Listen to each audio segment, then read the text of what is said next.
ਵਾਹਿਗੁਰੂ ਜੀ ਕਾ ਖਾਲਸਾ ਵਾਹਿਗੁਰੂ ਜੀ ਕੀ ਫਤਿਹ।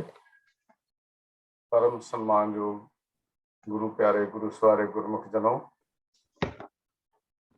Sikh missionary college Ludhiana वालों चलाई जा रही इस गुरमत क्लास विच आप सारिਆਂ ਨੂੰ जी आया। अकाल पुरख ਦੀ अपार बख्शिश ਨਾਲ ਅਸੀਂ हर शुक्रवार भगत बाणी ਦੇ ਔਖੇ ਸ਼ਬਦਾਂ ਦੀ ਵਿਚਾਰ ਆਪ ਜੀ ਦੇ ਨਾਲ ਸਾਂਝੀ ਕਰਦੇ ਹਾਂ। 94 शब्द हैं जिन्हों की शब्दावली थोड़ी कठिन है, जिन्हों के भाव अर्थ डूंगे हैं, उन्होंने असी विचार अधीन लैके आप जी के नाल हर शुक्रवार हाजिर होंगे हाँ। तो अजकल आसा राग के विचों भगत बाणी के शब्दों की विचार चल रही है। अज का जो शब्द श्री गुरु ग्रंथ साहब जी के पावन अंक 476 477 के शोभित है, भगत कबीर जी का उचारण किया होया। जोगी जति तपी सन्यासी बहु तीरथ भरमना, लुंजित मुंजित मौन जटाधार अंत तऊ मरना। फिर ताते सेवियले रामना, रसना राम नाम हित जाके कहाँ करे जमना। ये शब्दी विचार वीर राजा सिंह जी साडे नाल सांझी कर रहे हैं। मैं वीर राजा सिंह जी को बेनती कर रहा हाँ, अज सानू इस शब्द की विचार करके ये भाव अर्थ ते अर्थ बोध जरूर साडे समझाउण जी वीर राजा सिंह। वाहिगुरू जी के ओंकार सतनाम करता पुरख निर्भव निर्वैर अकाल मूरत अजूनी सैभं गुर प्रसाद। वाहिगुरू वाहिगुरू वाहिगुरू वाहिगुरू वाहिगुरू वाहिगुरू। वाहिगुरू जी का खालसा वाहिगुरू जी की फतेह। सारी संगत नूं अज दे प्रोग्राम जी आए आखदे मैं बेनती करदे कि अज जिहड़ा शब्द दास नूं अलॉट होया उस शब्द नूं आपां विचारांगे जी। ते ये शब्द कबीर साहब जी का उचारिया और इसका थीम जिहड़ा वो है परपजफुल लाइफ। देखो मनुख जन्म लैंदा ਉਹਦੇ अपने वस की गल नहीं है। जद वाहिगुरू परमात्मा रब वाहिगुरू उन्हें भेजदा संसार च आ जाता और जिस वेले उन्होंने बुलाया जाता है भाव ਉਹਦੇ ਸਵਾਸ खत्म होंदे ने वो चला जाता है। परंतु इस सारे समय के दौरान जन्म तो लैके मरण तक ये जिहड़ा समा मिलता है इस मनुख नूं, क्योंकि अज मनुख श्रेणी की आपां गल कर रहे हैं, मनुख नूं जिहड़ा समा मिलता है भी आया उस समय नूं वो किवें बतीत करके जाता है। ते उहदे लई जरूरी गल है कि मनुख नूं पता होवे कि मैं संसार च ये जन्म मैनूं वाहिगुरू जी ने दिता है, किसी खास मतलब लई दिता है। जे मतलब पूरा ना होया तो जन्म भी अधूरा रह जाएगा। इस करके मैं बेनती की है कि इस शब्द का जिहड़ा थीम है वो है जी परपजफुल लाइफ, कि साडी जिहड़ी जिंदगी है उसका कोई आदर्श होना चाहिए जिहदी पूर्ति लई असीं सारी उम्र एक स्ट्रगल करिए। तो आओ साध संगत जी, सब तो पहला आपां शब्द दे पाठ जिहड़ा एक बारी कर लैंदे हां। आसा जोगी जति तपी सन्यासी बहु तीरथ भ्रमना, लुंजत मुंजत मौन जटाधार अंत तऊ मरना। तांते सेवियले रामना, रसना राम नाम हित जाकै कहाँ करे जमना रहाओ। ठीक है सत्संग जी, क्षमा करना कुछ टेक्निकल रीजन करके स्लाइड नहीं सी आ रही, मैं दोबारा शुरू कर रहा जी। आसा जोगी जति तपी सन्यासी बहु तीरथ भ्रमना, लुंजत मुंजत मौन जटाधार अंत तऊ मरना।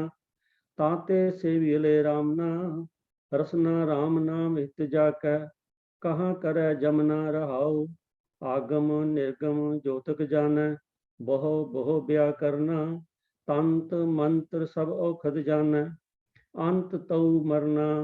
राज भोग अर छतर सिंहासन बहुत सुंदर रमना, पान कपूर सुबासक चंदन, अंत तऊ मरना। वेद प्राण सिमरत सब खोजे, कहूँ ना उबरना। कहो कबीर इਉਂ राम मैं जंपो, मेट जन्म मरना। तो आओ साध संगत जी, शब्द आप जी ने श्रवण किया। तो जिस तरह मैं पहले बेनती कर रहा सा, शब्द का जिहड़ा थीम है वो है परपसफुल लाइफ, कि ये जिहड़ा जीवन सानू मिलिया ये किसी उद्देश लिए मिलिया ते सानू उद्देश पता होना चाहिए। और दूसरी गल है कि उद्देश की पूर्ति लिए सही मार्ग पता होना चाहिए। उस मार्ग ते असी सारी उम्र चलना है। ये कोई एक दिन की, एक महीने की, एक साल की या उम्र के किसी हिस्से की गल नहीं है। ये जिस वेले मनुख होश संभालता है उस तो लैके अंतले सवास तक जिहड़ा है वो सानू इस पासे इस उद्देश की पूर्ति लिए बहुत ख्याल जिहड़ा है वो रखना पैंदा। तो आओ साध संगत जी, शब्द का सब तो पहले आपां जिहड़ी रहाओ की तुक है ਉਹਦਾ ਆਪਾਂ थोड़ा विचार कर लीजिए। ਤਾਂ ਤੇ ਸੇਵੀਅਲੇ राम नाम, रसना नाम राम नाम हित जाकै, कहाँ करे जमना। ਜਿਹੜਾ ਮਨੁੱਖਾ ਜਨਮ ਦੇ ਉਦੇਸ਼ ਦੀ ਆਪਾਂ ਗੱਲ ਕਰ ਰਹੇ ਹਾਂ ਔਰ ਉਦੇਸ਼ ਦੀ ਪ੍ਰਾਪਤੀ ਦੀ ਗੱਲ ਕਰ ਰਹੇ ਹਾਂ, ਉਹਦੇ ਲਈ ਸਾਨੂੰ ਕਬੀਰ ਸਾਹਿਬ ਰਹਾਉ ਦੀ ਤੁਕ ਵਿੱਚ ਇਹ ਦੱਸਦੇ ਨੇ ਕਿ ਤਾਂ ਤੇ ਸੇਵੀ ਲੈ ਰਾਮ ਨਾ, ਵੀ ਭਲਿਆ ਇਸ ਲਈ ਤੈਨੂੰ ਰਾਮਨਾ ਤੋਂ ਭਾਵ ਹੈ ਵਾਹਿਗੁਰੂ परमात्मा, तैनू रब की याद भाव सेवले मैंने याद करना। याद करने तो भाव आप कहने ना रोज भी सिमरन करिए जी, सिमरन है। सिमरन का मतलब याद है। याद का मतलब है वाहिगुरु साडे ज़हन विच हर वेले रवे, तां जे सानू अपने जिंदगी के उद्देश की पूर्ति वाल सीधा मार्ग जिहड़ा सानू रवे। क्योंकि दुनिया की चकाचौंध और जिहड़ी पदार्थवाद दीआं बहुत सारिया साडे सामने लिशकारे आउंदे ने, वो सानू हमेशा भटकाउंदे रहिंदे ने। साडा ध्यान जिहड़ा है वो अपने सही मुद्दे तो हट के असी दुनियादारी दे विच, दुनियादारी माड़ी नहीं है, परंतु दुनियादारी की जिहड़ी चकाचौंध है, जिहड़ी सानू अपने उद्देश तो खोड़ दिंदी है। ये माया जित हर विसरै, जिहड़ी सानू हरि नूं विसार दिंदी है। ਅਸੀਂ ਉਹਨਾਂ ਕੰਮਾਂ ਵਿੱਚ ਜ਼ਿਆਦਾ ਦਿਲਚਸਪੀ ਲੈਣ ਲੱਗ ਪੈਂਦੇ ਹਾਂ, ਜਿਸ ਕਰਕੇ ਅਸੀਂ ਆਪਣੇ ਜ਼ਿੰਦਗੀ ਦੇ ਸਹੀ ਮਾਰਗ ਤੋਂ ਉਖੜ ਜਾਂਦੇ। ਇਸ ਲਈ ਸਾਨੂੰ ਕਬੀਰ ਸਾਹਿਬ ਨੇ ਕਿਹਾ ਕਿ ਤਾਂ ਤੇ ਸੇਵੀ ਲੈ ਰਾਮ ਨਾਮ, ਤੇ ਉਹਦੇ ਕੀ ਕਰੋ, ਰਸਨਾ ਰਾਮ ਨਾਮ ਹਿਤ ਜਾ ਕੇ ਕਹਾਂ ਕਰੇ ਜਮਨਾ। ਇਹ ਭਲਿਆ ਜੇਕਰ ਤੇਰੀ ਰਸਨਾ ਤੇ ਰਾਮ ਦਾ ਨਾਮ ਭਾਵ ਵਾਹਿਗੁਰੂ ਦੀ ਯਾਦ, ਅੱਗੋਂ ਆਇਆ ਜੀ ਹਿਤ, ਹਿਤ ਮਤਲਬ ਪਿਆਰ, ਰਸਨਾ ਤੇ ਪਿਆਰ। ਹੁਣ ਇਹ ਰਸਨਾ ਤੇ ਪਿਆਰ ਦਾ ਕੀ ਮਤਲਬ ਹੋਇਆ? ਦੇਖੋ ਗੱਲ ਇਹ ਹੈਗੀ ਹੈ ਵੀ ਜਿਹੜੀ ਸਾਡੀ ਇਹ ਰਸਨਾ ਨਾ, ਇਹਦੇ ਤੇ ਅਗਰ ਕੋਈ ਅਸੀਂ ਚੀਜ਼ ਰੱਖਦੇ ਹਾਂ ਉਹਦਾ ਸਾਨੂੰ ਸਵਾਦ ਆਉਂਦਾ ਹੈ, ਤੇ ਜੇ ਉਹਦਾ ਸਾਨੂੰ ਸਵਾਦ ਚੰਗਾ ਲੱਗੇ ਤੇ ਅਸੀਂ ਬਾਰ-ਬਾਰ ਉਸ ਨੂੰ, ਉਸ ਚੀਜ਼ ਨੂੰ ਸੇਵਨ ਕਰਨ ਦਾ ਕੋਸ਼ਿਸ਼ ਕਰਦੇ ਹਾਂ, ਸਾਡੀ ਡਿਜ਼ਾਇਰ ਇੱਛਾ ਹੁੰਦੀ ਹੈ। ਕਬੀਰ ਸਾਹਿਬ ਜੀ ਦਾ ਇੱਕ ਸ਼ਲੋਕ ਹੈ ਉਹ ਯਾਦ ਆਇਆ। ਉਹ ਸਭ ਤੋਂ ਪਹਿਲਾ ਸ਼ਲੋਕ ਹੈ, ਜਿਸਲੇ ਆਪਾਂ ਸ਼ਲੋਕ ਕਬੀਰ ਸਾਹਿਬ ਦੇ ਸ਼ਲੋਕ ਪੜ੍ਹਦੇ ਹਾਂ ਨਾ, कबीर मेरी सिमरनी रसना उपर राम। वो रसना उपर का मतलब यह है कि स्वाद एक होंदा है, चीज़ नूं करना, मानना, करना या खाना है, कुछ भी है।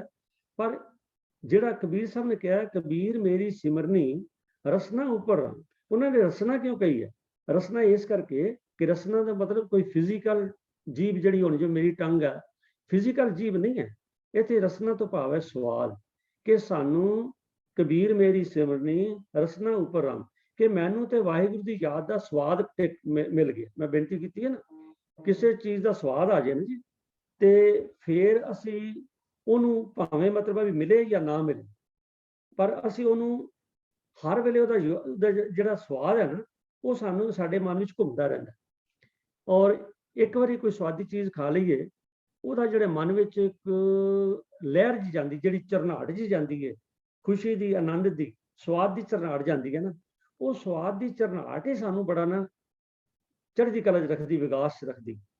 तो इस तरह जे राम के नाम का स्वाद पै जाए तो यह तो एक ऐसा स्वाद है भी एक बारी स्वाद पै गया तो यह तुहानू उस स्वाद के नाल ही जोड़ देगा। भाव ਵਾਹਿਗੁਰੂ ਜੀ ਨਾਲ ਸਾਨੂੰ ਇੱਕ ਮਿਕ ਕਰ ਦੇਗਾ। ਇਸ ਲਈ ਕਬੀਰ ਸਾਹਿਬ ਕਹਿ ਰਹੇ ਨੇ ਕਿ ਤਾਂ ਤੇ ਸੇਵੀ ਲੈ ਰਾਮ ਨਾ ਰਸਨਾ ਰਾਮ ਨਾਮ ਹਿਤ ਜਾਕੈ। ਅਗਲੀ ਜਿਹੜੀ ਗੱਲ ਦੇਖਣੀ ਉਹ ਕਹਿੰਦੀ ਕਹਾਂ ਕਰੇ ਜਮਨਾ। ਕਹਿੰਦੇ ਫਿਰ ਤੇਰਾ ਜਮ ਕੀ ਕਰੇਗਾ?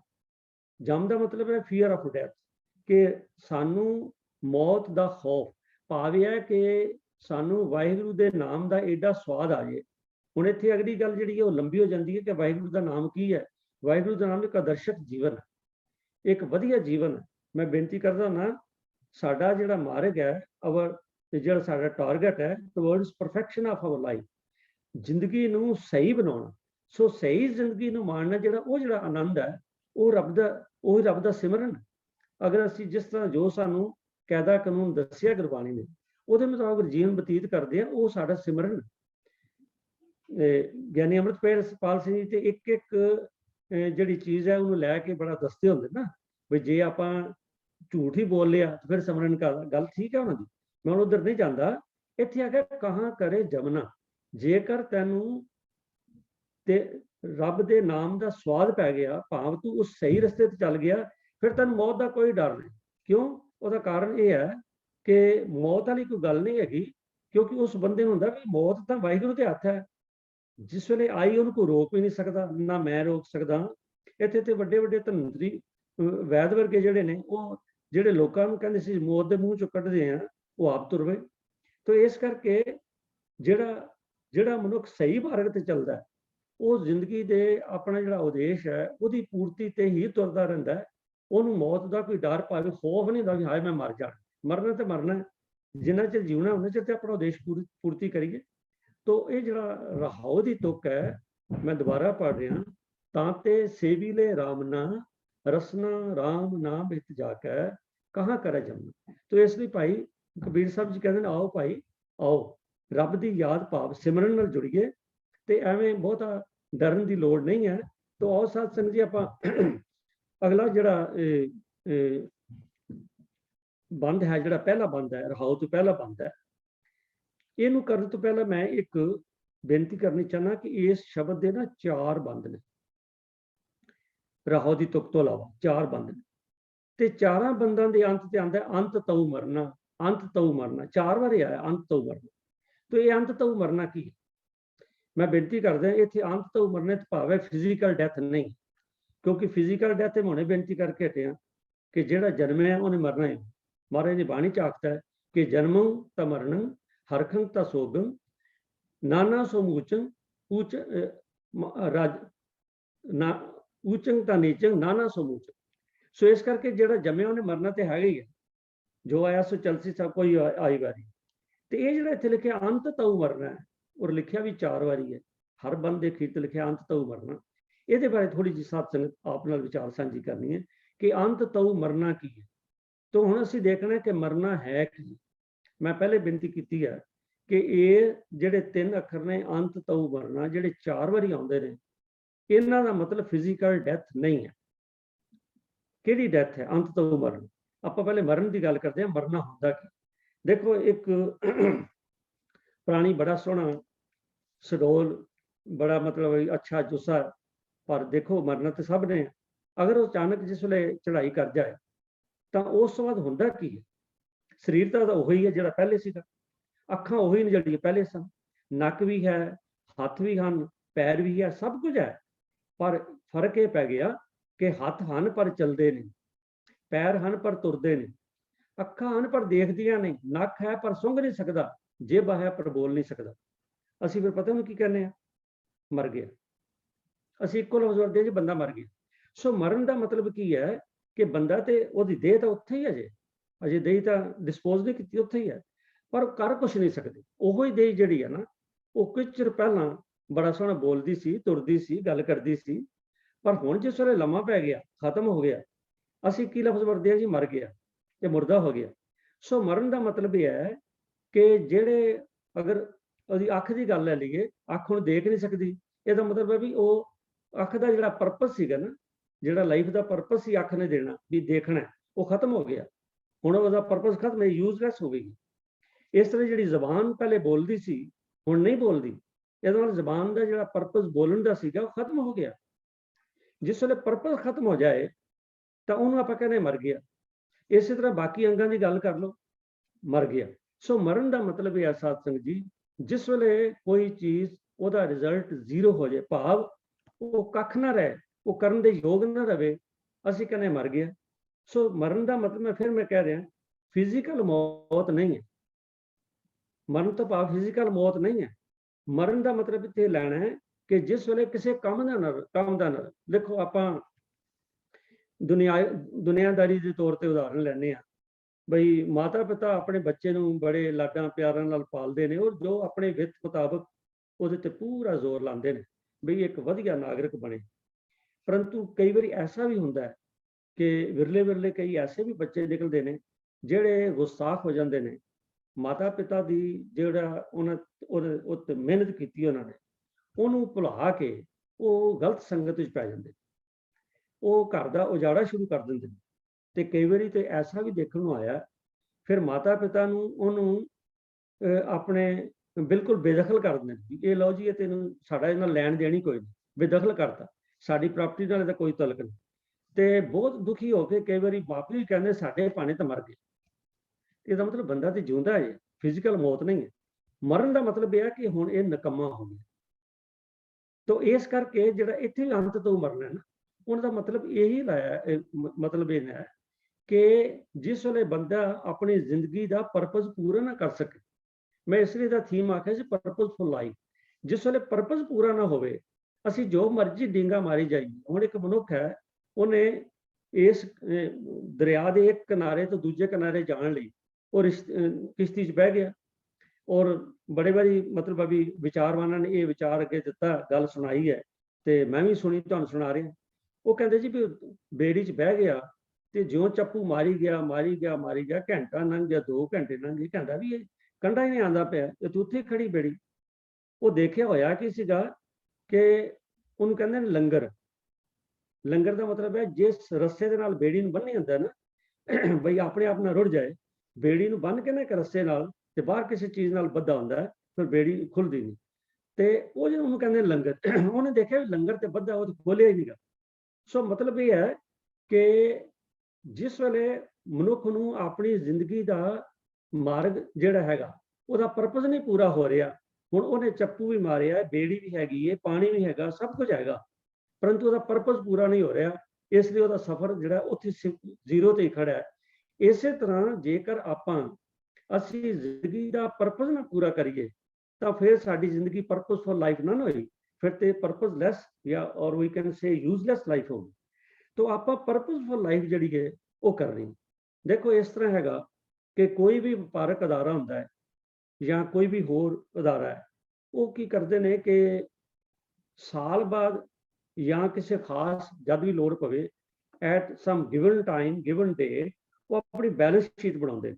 ਬੈਲੈਂਸ ਸ਼ੀਟ 'ਚ ਕੀ ਹੁੰਦਾ ਵੀ ਕੀ ਖਰਚਿਆ, ਕੀ ਵਟਿਆ, ਦੇਖਦੇ ਨੇ ਅਖੀਰ 'ਚ ਆ ਕੇ ਵੀ ਕੁਝ ਬਚਿਆ ਵੀ ਹੈ ਕਿ ਨਹੀਂ, ਅਖੀਰ 'ਚ ਦੇਖਦੇ ਕੋਈ ਬਚਿਆ ਵੀ ਕਿ ਨਹੀਂ। ਤੇ ਜੇ ਨਾ ਬਚਦਾ ਹੋਵੇ ਤੇ ਉਹ ਕਹਿੰਦੇ ਵੀ ਇਹ ਜਿਹੜਾ ਅਦਾਰਾ ਹੈ, ਇਹ ਤੇ ਜੇ ਸਮਝੋ ਘਾਟਾ ਹੀ ਪੈਂਦਾ ਜਾਏ। ਜੇ ਕਿਸੇ ਬੰਦੇ ਨੂੰ ਬਹੁਤ ਘਾਟਾ ਪੈ ਜਾਏ ਤੇ ਉਹ ਜ਼ਿਆਦਾ ਸ਼ੌਕ ਲੱਗਦਾ ਹੈ, ਤੇ ਉਹ ਕਈ ਵਾਰ ਕਹਿੰਦਾ ਮੈਂ ਤੇ ਮਰ ਗਿਆ। ਹੁਣ ਮਰਨ ਦਾ ਮਤਲਬ ਫਿਜ਼ੀਕਲ ਨਹੀਂ ਮਰਿਆ, ਮਤਲਬ ਕੀ ਹੈ ਕਿ ਉਹਦਾ ਕੰਮ ਫੇਲ ਹੋ ਗਿਆ। ਸੋ ਜਿਸ ਵੇਲੇ ਕੋਈ ਚੀਜ਼ ਆਪਣਾ ਪਰਪਸ ਨਾ ਪੂਰਾ ਕਰਦੀ ਹੋਵੇ, ਉਹਨੂੰ ਆਪਾਂ ਇਹ ਕਹਿੰਦੇ ਨੇ ਅੰਤ ਤਉ ਮਰਨਾ। ਉੱਥੇ ਇਹ ਹੈ ਕਿ ਅੰਤ ਤਉ ਮਰਨਾ। ਮੈਂ ਬੇਨਤੀ ਕਰ ਰਿਹਾ ਸਾਂ ਕਿ ਜਿਸ ਤਰ੍ਹਾਂ ਵਪਾਰਕ ਅਦਾਰੇ ਜਿਹੜੇ ਨੇ ਉਹ ਆਪਣਾ ਬੈਲੈਂਸ ਸ਼ੀਟ ਬਣਾਉਂਦੇ ਨੇ, ਤੇ ਹੁਣ ਤੇ ਸਾਧ ਸੰਗਤ ਸਾਫਟਵੇਅਰ ਆ ਗਈ ਕੰਪਿਊਟਰ ਤੇ, ਰੋਜ਼ ਦੀ ਰੋਜ਼ ਬੈਲੈਂਸ ਸ਼ੀਟ ਜਿਹੜੀ ਬਣ ਜਾਂਦੀ ਹੈ, ਪਤਾ ਲੱਗ ਜਾਂਦਾ ਕਿੱਥੇ ਖੜੇ ਆ। ਤੇ ਜਿਹੜਾ ਵੀ ਵਪਾਰੀ ਆਦਮੀ ਹੈ ਉਹ ਦੇਖਦਾ ਸ਼ਾਮ ਨੂੰ ਵੀ ਅੱਜ ਮੈਂ ਕੀ ਖੱਟਿਆ ਕੀ ਵਟਿਆ। ਤੇ ਸਾਨੂੰ ਵੀ ਮਾਲਕ ਨੇ ਐਸਾ ਹੀ ਕਿਹਾ ਹੋਇਆ। ਦੇਖੋ ਬਾਣੀ 'ਚ ਤੇ ਆਇਆ ਕਿ ਵਣਜ ਕਰੋ ਵਣਜਾਰਿਓ ਵੱਖਰਲੇ ਸਮਾਲ। ਇਹਦਾ ਮਤਲਬ ਹੈ ਕਿ ਅਸੀਂ ਇਹ ਬਾਣੀ 'ਚ ਸਾਨੂੰ ਵਣਜਾਰੇ ਕਰਕੇ ਆਖਿਆ। ਵਣਜਾਰਾ ਮਤਲਬ ਟ੍ਰੇਡਰ ਹੈ, ਵਪਾਰ ਕਰਨ ਵਾਲਾ। ਸਾਨੂੰ ਵਾਹਿਗੁਰੂ ਜੀ ਨੇ ਇੱਥੇ ਇਸ ਜਿਹੜਾ ਜਨਮ ਦਿੱਤਾ ਹੈ, ਇਹ ਵਪਾਰ ਕਰਨ ਲਈ ਦਿੱਤਾ। ਵਣਜ ਕਰੋ ਵਣਜਾਰਿਓ ਵੱਖਰ ਲਿਓ ਸਮਾਲ। ਕਹਿੰਦੇ ਸੌਦਾ ਧਿਆਨ ਨਾਲ ਰੱਖੀ, ਧਿਆਨ ਨਾਲ ਇਹ ਆਪਣਾ ਵਪਾਰ ਕਰੀ। ਕਿਉਂਕਿ ਅੱਗੇ ਵਸਤ ਸੁਜਾਨ ਹੈ, ਲੈਸੀ ਵਸਤ ਸਮਾ। ਉਹਨੇ ਤੇਰੇ ਕੋਲ ਗਿਣ ਕੇ ਹਿਸਾਬ ਲੈਣਾ ਹੈ ਕਿ ਮੈਂ ਤੈਨੂੰ ਮਨੁੱਖਾ ਜਨਮ ਦਿੱਤਾ, ਇਹਦੇ ਵਿੱਚ ਤੈਨੂੰ ਇੰਨੇ ਸਵਾਸ ਦਿੱਤੇ ਨੇ, ਤੈਨੂੰ ਮੈਂ ਇੰਨੀਆਂ ਕੰਫਰਟ ਦਿੱਤੀਆਂ ਨੇ, ਤੈਨੂੰ ਮੈਂ ਮਾਤਾ ਪਿਤਾ ਦਿੱਤੇ ਨੇ, ਭੈਣ ਭਰਾ ਦਿੱਤੇ ਨੇ, ਦੋਸਤ ਮਿੱਤਰ ਦਿੱਤੇ ਨੇ, ਤੈਨੂੰ ਮੈਂ ਸਾਰੇ ਰਿਸੋਰਸਿਸ ਦਿੱਤੇ ਨੇ ਕਿ ਤੂੰ ਇਸ ਜ਼ਿੰਦਗੀ ਨੂੰ ਸਫਲ ਕਰਕੇ ਆਈ, ਪਰੰਤੂ ਜੇ ਤੂੰ ਹੁਣ ਆ ਕੇ ਦੱਸ ਤੂੰ ਕੀਤਾ ਕੀ। ਸੋ ਇਸ ਕਰਕੇ ਸਾਨੂੰ ਇਹ ਦੇਖਣਾ ਚਾਹੀਦਾ ਹੈ ਕਿ ਇਹ ਜਿਹੜਾ ਅਸੀਂ ਜ਼ਿੰਦਗੀ 'ਚ ਵਪਾਰ ਕਰਨਾ ਹੈ, ਕਿਤੇ ਇਹ ਤਾਂ ਨਹੀਂ ਸਾਡਾ ਵਪਾਰ ਫੇਲ ਹੋ ਜਾਏ ਤੇ ਅੰਤ ਅਖੀਰ ਕਹਿਣਾ ਪਵੇ ਕਿ ਅੰਤ ਤਉ ਮਰਨਾ, ਕਿ ਸਾਡਾ ਵਪਾਰ ਫੇਲ ਹੋ ਗਿਆ। ਇਹ ਖਿਆਲ ਤੇ ਸਾਨੂੰ ਤੇ ਬਾਣੀ ਦੇਖੋ, ਕਬੀਰ ਸਾਹਿਬ ਜੀ ਨੇ ਤਾਂ ਇੱਕ ਜਿਹੜਾ ਸ਼ਬਦ ਹੈ ਉਹ 'ਚ ਲਿਖਿਆ ਕਿ ਬੇਦ ਕਤੇਬ ਇਫਤਰਾ ਭਾਈ ਦਿਲ ਕਾ ਫਿਕਰ ਨਾ ਜਾਏ, ਤੁਕ ਦਮ ਕਰਾਰੀ ਜੋ ਕਰੋ ਹਾਜ਼ਰ ਹਜ਼ੂਰ ਕਰਾਏ। ਅੱਗੇ ਜਾ ਕੇ ਰਾਹੋਂ ਦੀ ਤੁਕ ਕਹਿੰਦੇ ਨੇ ਬੰਦੇ ਖੋਜ ਦਿਲ ਹਰ ਰੋਜ਼ ਨਾ ਫਿਰ ਪਰੇਸ਼ਾਨੀ ਮੈਂ। ਇਹ ਬੰਦੇ ਤੂੰ ਹਰ ਰੋਜ਼ ਦਾ ਮਤਲਬ ਹਰ ਸਮੇਂ ਦੇਖ ਕਿ ਮੈਂ ਜਿਹੜਾ ਕੰਮ ਕੀਤਾ ਇਹ ਲਾਹੇਵੰਦ ਹੈ ਕਿ ਘਾਟੇਵੰਦ ਹੈ। ਜੇਕਰ ਤਾਂ ਲਾਹੇਵੰਦ ਹੈ ਫਿਰ ਤਾਂ ਠੀਕ ਹੈ ਚਲੀ ਜਾ, ਪਰ ਜੇਕਰ ਘਾਟੇਵੰਦ ਹੈ ਤੇ ਸੋਚ ਮੈਂ ਇਹਨੂੰ ਕੀ ਕਰਾਂ। ਇੱਕ ਵਪਾਰੀ ਨੇ ਜਿਸ ਵੇਲੇ ਦੇਖਦਾ ਨਾ ਕਿ ਮੈਨੂੰ ਘਾਟਾ ਪੈ ਰਿਹਾ, ਉਹ ਦੇਖਦਾ ਵੀ ਕਿਹੜੀ ਚੀਜ਼ ਤੋਂ ਘਾਟਾ ਪੈ ਰਿਹਾ, ਉਹਨੂੰ ਮੈਂ ਮਾਈਨਸ ਕਰਾਂ, ਕਿਹੜੀ ਚੀਜ਼ ਤੋਂ ਮੈਨੂੰ ਪ੍ਰੋਫਿਟ ਹੋ ਰਿਹਾ ਮੈਂ ਉਹਨੂੰ ਵਧਾਵਾਂ। ਇਸੇ ਤਰ੍ਹਾਂ ਇਹ ਬੰਦੇ ਤੂੰ ਵੀ ਦੇਖਣਾ ਕਿ ਮੈਨੂੰ ਇਸ ਜ਼ਿੰਦਗੀ ਦੇ ਵਪਾਰ ਵਿੱਚ, ਕਿਉਂਕਿ ਵਾਹਿਗੁਰੂ ਜੀ ਨੇ ਸਵਾਸਾਂ ਦੀ ਪੂੰਜੀ ਦੇ ਕੇ ਸਾਨੂੰ ਭੇਜਿਆ ਕਿ ਇੱਥੇ ਜਾ ਕੇ ਵਪਾਰ ਕਰੋ ਇਹਨਾਂ ਸਵਾਸਾਂ ਦਾ, ਇਹਨਾਂ ਸਵਾਸਾਂ ਨਾਲ ਕੋਈ ਪਰਉਪਕਾਰ ਕਰੋ। ਤੇ ਮਹਾਰਾਜ ਨੇ ਹੁਕਮ ਕੀਤਾ ਪ੍ਰਾਣੀ ਤੂੰ ਆਇਓ ਲਾਹਾ ਲੈਣ, ਤੇ ਉਹ ਨਾ ਹੋਵੇ ਕਿ ਲੱਗਾ ਕਿਤ ਕੋ ਫਕੜੇ, ਸਭ ਮੁਕਦੀ ਚਲੀ ਰਹਿਣ ਤੇ ਪਵੇ ਜ਼ਿੰਦਗੀ। ਸਾਡੀ ਜ਼ਿੰਦਗੀ ਹਰ ਰੋਜ਼ ਨਹੀਂ, ਹਰ ਸਵਾਸ ਮੁਕਦੀ ਜਾ ਰਹੀ ਹੈ। ਇਸ ਕਰਕੇ ਹਰ ਸਵਾਸ ਜਿਹੜਾ ਸਵਾਸ ਨਿਕਲ ਗਿਆ ਉਹ ਵਾਪਸ ਨਹੀਂ ਆਉਣਾ। ਤੇ ਜੇਕਰ ਤੇ ਸਵਾਸ ਚੰਗੇ ਲਈ ਨਿਕਲਿਆ, ਕਿਸੇ ਚੰਗੇ ਕੰਮ ਕਰਕੇ, ਤਾਂ ਫਿਰ ਤਾਂ ਭਾਈ ਆਪਾਂ ਕੁਝ ਖੱਟ ਲਿਆ, ਪਰ ਜੇਕਰ ਮਨ ਦੇ ਕਰਕੇ ਨਿਕਲਿਆ ਤੇ ਫਿਰ ਉਹਦੇ ਨੈਗੇਟਿਵ ਮਾਰਕਿੰਗ ਵੀ ਹੋਣੀ। ਸੋ ਇਸ ਕਰਕੇ ਜਿਹੜਾ ਇਹ ਲਫ਼ਜ਼ ਹੈ ਅੰਤ ਤਉ ਮਰਨਾ, ਇਹਦਾ ਮਤਲਬ ਇਹ ਨਿਕਲਦਾ ਹੈ, ਆ ਮੈਂ ਸੰਗਤ ਨਾਲ ਵਿਚਾਰ ਕਰ ਰਿਹਾ ਕਿ ਆਓ ਆਪਾਂ ਵਿਚਾਰੀਏ ਕਿ ਇਹਦਾ ਮਤਲਬ ਇਹ ਤਾਂ ਨਹੀਂ ਨਿਕਲਦਾ ਕਿ ਸਾਰੀ ਉਮਰ ਕੁਝ ਕੀਤਾ ਪਰੰਤੂ ਅੰਤ ਵਿੱਚ ਕੁਝ ਵੀ ਨਾ ਮਿਲਿਆ, ਜ਼ਿੰਦਗੀ ਸਫਲ ਨਾ ਹੋਈ। ਤੇ ਉਹਦੇ ਲਈ ਕਬੀਰ ਸਾਹਿਬ ਜੀ ਨਾ ਇਸ ਸ਼ਬਦ ਦੇ ਵਿੱਚ ਜਿਹੜਾ ਆਪਾਂ ਅੱਜ ਕਰ ਰਹੇ ਹਾਂ, ਬਹੁਤ ਸਾਰੀਆਂ ਉਦਾਹਰਨਾਂ ਦੇ ਕੇ ਸਾਡੇ ਨਾਲ ਗੱਲ ਕੀਤੀ। ਆਓ ਆਪਾਂ ਉਹਨੂੰ ਪੜ੍ਹੀਏ। ਪਹਿਲੀ ਹੈ ਜੀ ਜੋਗੀ ਜਤੀ ਤਪੀ ਸੰਨਿਆਸੀ। ਪਹਿਲੇ ਹੈ ਜੋਗੀ। ਜੋਗੀ ਦਾ ਮਤਲਬ ਇਹ ਹੈ ਕਿ ਲਫ਼ਜ਼ ਜੋਗ ਹੈ, ਜੋਗ ਮਨ ਦਾ ਮਿਲਣਾ ਜੀ, ਤੇ ਜੋਗੀ ਦਾ ਮਤਲਬ ਜਿਹੜਾ ਮਿਲ ਚੁੱਕਿਆ। ਜਿਹੜਾ ਯੋਗ ਦਾ ਮਤਲਬ ਹੈ ਮਿਲਣਾ, ਰੱਬ ਨਾਲ ਮਿਲਣਾ, ਤੇ ਜੋਗੀ ਜਿਹੜਾ ਰੱਬ ਨਾਲ ਮਿਲ ਚੁੱਕਿਆ। ਹੁਣ ਇੱਕ ਮਨੁੱਖ ਆਪਣੇ ਆਪ ਨੂੰ ਕਹਿੰਦਾ ਜੀ ਮੈਂ ਜੋਗੀ ਹਾਂ। ਦੇਖੋ ਜੇ ਤੂੰ ਰੱਬ ਨਾਲ ਮਿਲ ਗਿਆ ਫਿਰ ਤਾਂ ਠੀਕ ਹੈ, ਜੋਗੀ ਹੈ। ਪਰ ਜੇ ਰੱਬ ਨਾਲ ਮਿਲਿਆ ਨਹੀਂ ਤੇ ਕੇਵਲ ਆਪਣੇ ਕਿਸੇ ਡਰੈਸਅਪ ਕਰਕੇ, ਆਪਣੇ ਕਿਸੇ ਚੋਗੇ ਕਰਕੇ, ਆਪਣੇ ਕਿਸੇ ਮਤਲਬ ਹੋਰ ਕਿਸੇ ਨਿਸ਼ਾਨੀਆਂ ਕਰਕੇ, ਜਿਹੋ ਜਿਹੇ ਆਪਾਂ ਦੇਖਦੇ ਯੋਗੀ ਰੱਖਦੇ ਨੇ, ਜਪਜੀ ਸਾਹਿਬ 'ਚ ਰੋਜ਼ ਪੜ੍ਹਦੇ ਹਾਂ, ਮੁੰਦਾ ਸੰਤੋਖ ਸਰਮਪਦ ਝੋਲੀ, ਧਿਆਨ ਕਰਾਂ ਵਿਭੂਤ ਖਿੰਥਾ ਕਾਲ, ਕੁਆਰੀ ਕਾਇਆ ਜੁਗਤ ਡੰਡਾ ਭਰਤੀ। ਇਹ ਸਾਰੀਆਂ ਜਿਹੜੀਆਂ ਉਹਨਾਂ ਨੇ ਕੋਲ ਨਿਸ਼ਾਨੀਆਂ ਹੁੰਦੀਆਂ ਨੇ, ਵੀ ਕੇਵਲ ਨਿਸ਼ਾਨੀਆਂ ਰੱਖੀਆਂ ਨੇ ਪਰੰਤੂ ਜੀਵਨ 'ਚ ਕੋਈ ਸੁਧਾਰ ਨਹੀਂ ਆਇਆ, ਤੇ ਉਹਨੂੰ ਜੋਗੀ ਅਖਵਾਉਣ ਦਾ ਕੋਈ ਹੱਕ ਨਹੀਂ ਹੈ। ਸਾਰੀ ਉਮਰ ਪਿਆ ਆਪਣੇ ਆਪ ਨੂੰ ਜੋਗੀ ਅਖਵਾਵੇ। ਦੇਖੋ ਜਿਹੜੇ ਜੋਗੀ ਨੇ, ਹੈਰਾਨੀ ਦੀ ਗੱਲ ਤੇ ਇਹ ਹੈ ਵੀ ਜੋਗੀਆਂ ਦੇ ਵਿੱਚ ਵੀ ਅੱਗੋਂ ਅਖਵਾਉਂਦੇ ਤੇ ਜੋਗੀ ਨੇ, ਰੱਬ ਨੂੰ ਮਿਲ ਗਏ। ਜੇ ਤੁਸੀਂ ਰੱਬ ਨੂੰ ਮਿਲ ਗਏ ਫਿਰ ਤੇ ਸਾਰੇ ਇੱਕੋ ਜਿਹੇ ਹੋ। ਪਰੰਤੂ ਜੋਗੀਆਂ 'ਚ ਵੀ ਕਹਿੰਦੇ ਨੇ 12 ਫਿਰਕੇ ਨੇ। ਉਹ ਕਹਿੰਦੇ ਇਹ ਫਿਰਕਾ ਸਾਡਾ ਵੱਡਾ ਜੀ, ਇਹਦਾ ਛੋਟਾ ਜੀ, ਇਹ ਵੱਡਾ ਜੀ, ਇਹ ਛੋਟਾ ਜੀ। ਅਜੇ ਤਾਂ ਉਹਨਾਂ ਦੀ ਆਪਣਾ ਵੱਡਾ ਛੋਟਾ ਹੀ ਨਹੀਂ ਖਤਮ ਹੋਇਆ, ਉਹ ਫਿਰਕਿਆਂ ਦੇ ਚੱਕਰ 'ਚ ਪਏ ਨੇ। ਜਿੰਨਾ ਚਿਰ ਆਤਮਾ ਪਰਮਾਤਮਾ ਨੂੰ ਨਹੀਂ ਮਿਲ ਜਾਂਦੀ, ਇੱਕ ਮੁੱਖ ਨਹੀਂ ਹੋ ਜਾਂਦੀ, ਜਿਹੜੀ ਬਾਬਾ ਰਵਿਦਾਸ ਜੀ ਨੇ ਗੱਲ ਕਹੀ ਸੀ ਕਿ ਤੋਹੀ ਮੋਹੀ ਮੋਹੀ ਤੇਹੀ ਅੰਤਰ ਕੈਸਾ, ਜਿੰਨਾ ਚਿਰ ਉਹ ਸਟੇਜ ਤੇ ਨਹੀਂ ਪਹੁੰਚਦੇ ਉਹ ਜੋਗੀ ਨਹੀਂ ਖਵਾ ਸਕਦਾ। ਪਰ ਜੇਕਰ ਕੇਵਲ ਇੱਕ ਵੇਸ਼ ਭੂਸ਼ਾ ਧਾਰਨ ਕਰਕੇ ਲੋਕਾਂ ਕੋਲੋਂ ਮੰਗ ਕੇ ਖਾ ਕੇ ਦੁਨੀਆ ਸਾਰੀ ਉਮਰ ਕੱਢ ਦੇਣੀ ਹੈ, ਤੇ ਕਬੀਰ ਸਾਹਿਬ ਕਹਿੰਦੇ ਅੰਤ ਤਉ ਮਰਨ। ਭਾਵ ਇਹ ਹੈ ਕਿ ਯੋਗ ਤੇ ਧਾਰਨ ਕੀਤਾ ਪਰੰਤੂ ਤੇਰਾ ਜੀਵਨ ਜਿਹੜਾ ਅੰਤ ਤੋਂ ਮਰਨਾ, ਭਾਵ ਨਿਸਫਲ ਚਲਾ ਗਿਆ, ਤੂੰ ਖਟਿਆ ਕੁਝ ਨਾ। ਅੱਗੇ ਆਂਦਾ ਜੀ ਜਤੀ। ਜੋਗੀ ਜਤੀ ਤਪੀ ਸੰਨਿਆਸੀ। ਜਤੀ ਕਹਿੰਦੇ ਨੇ ਜਿਹੜੇ ਜਤ ਸਤ, ਭਾਵ ਹੈ ਕਿ ਆਪਣੇ ਇੰਦਰੀਆਂ ਤੇ ਕਾਬੂ ਰੱਖਣ।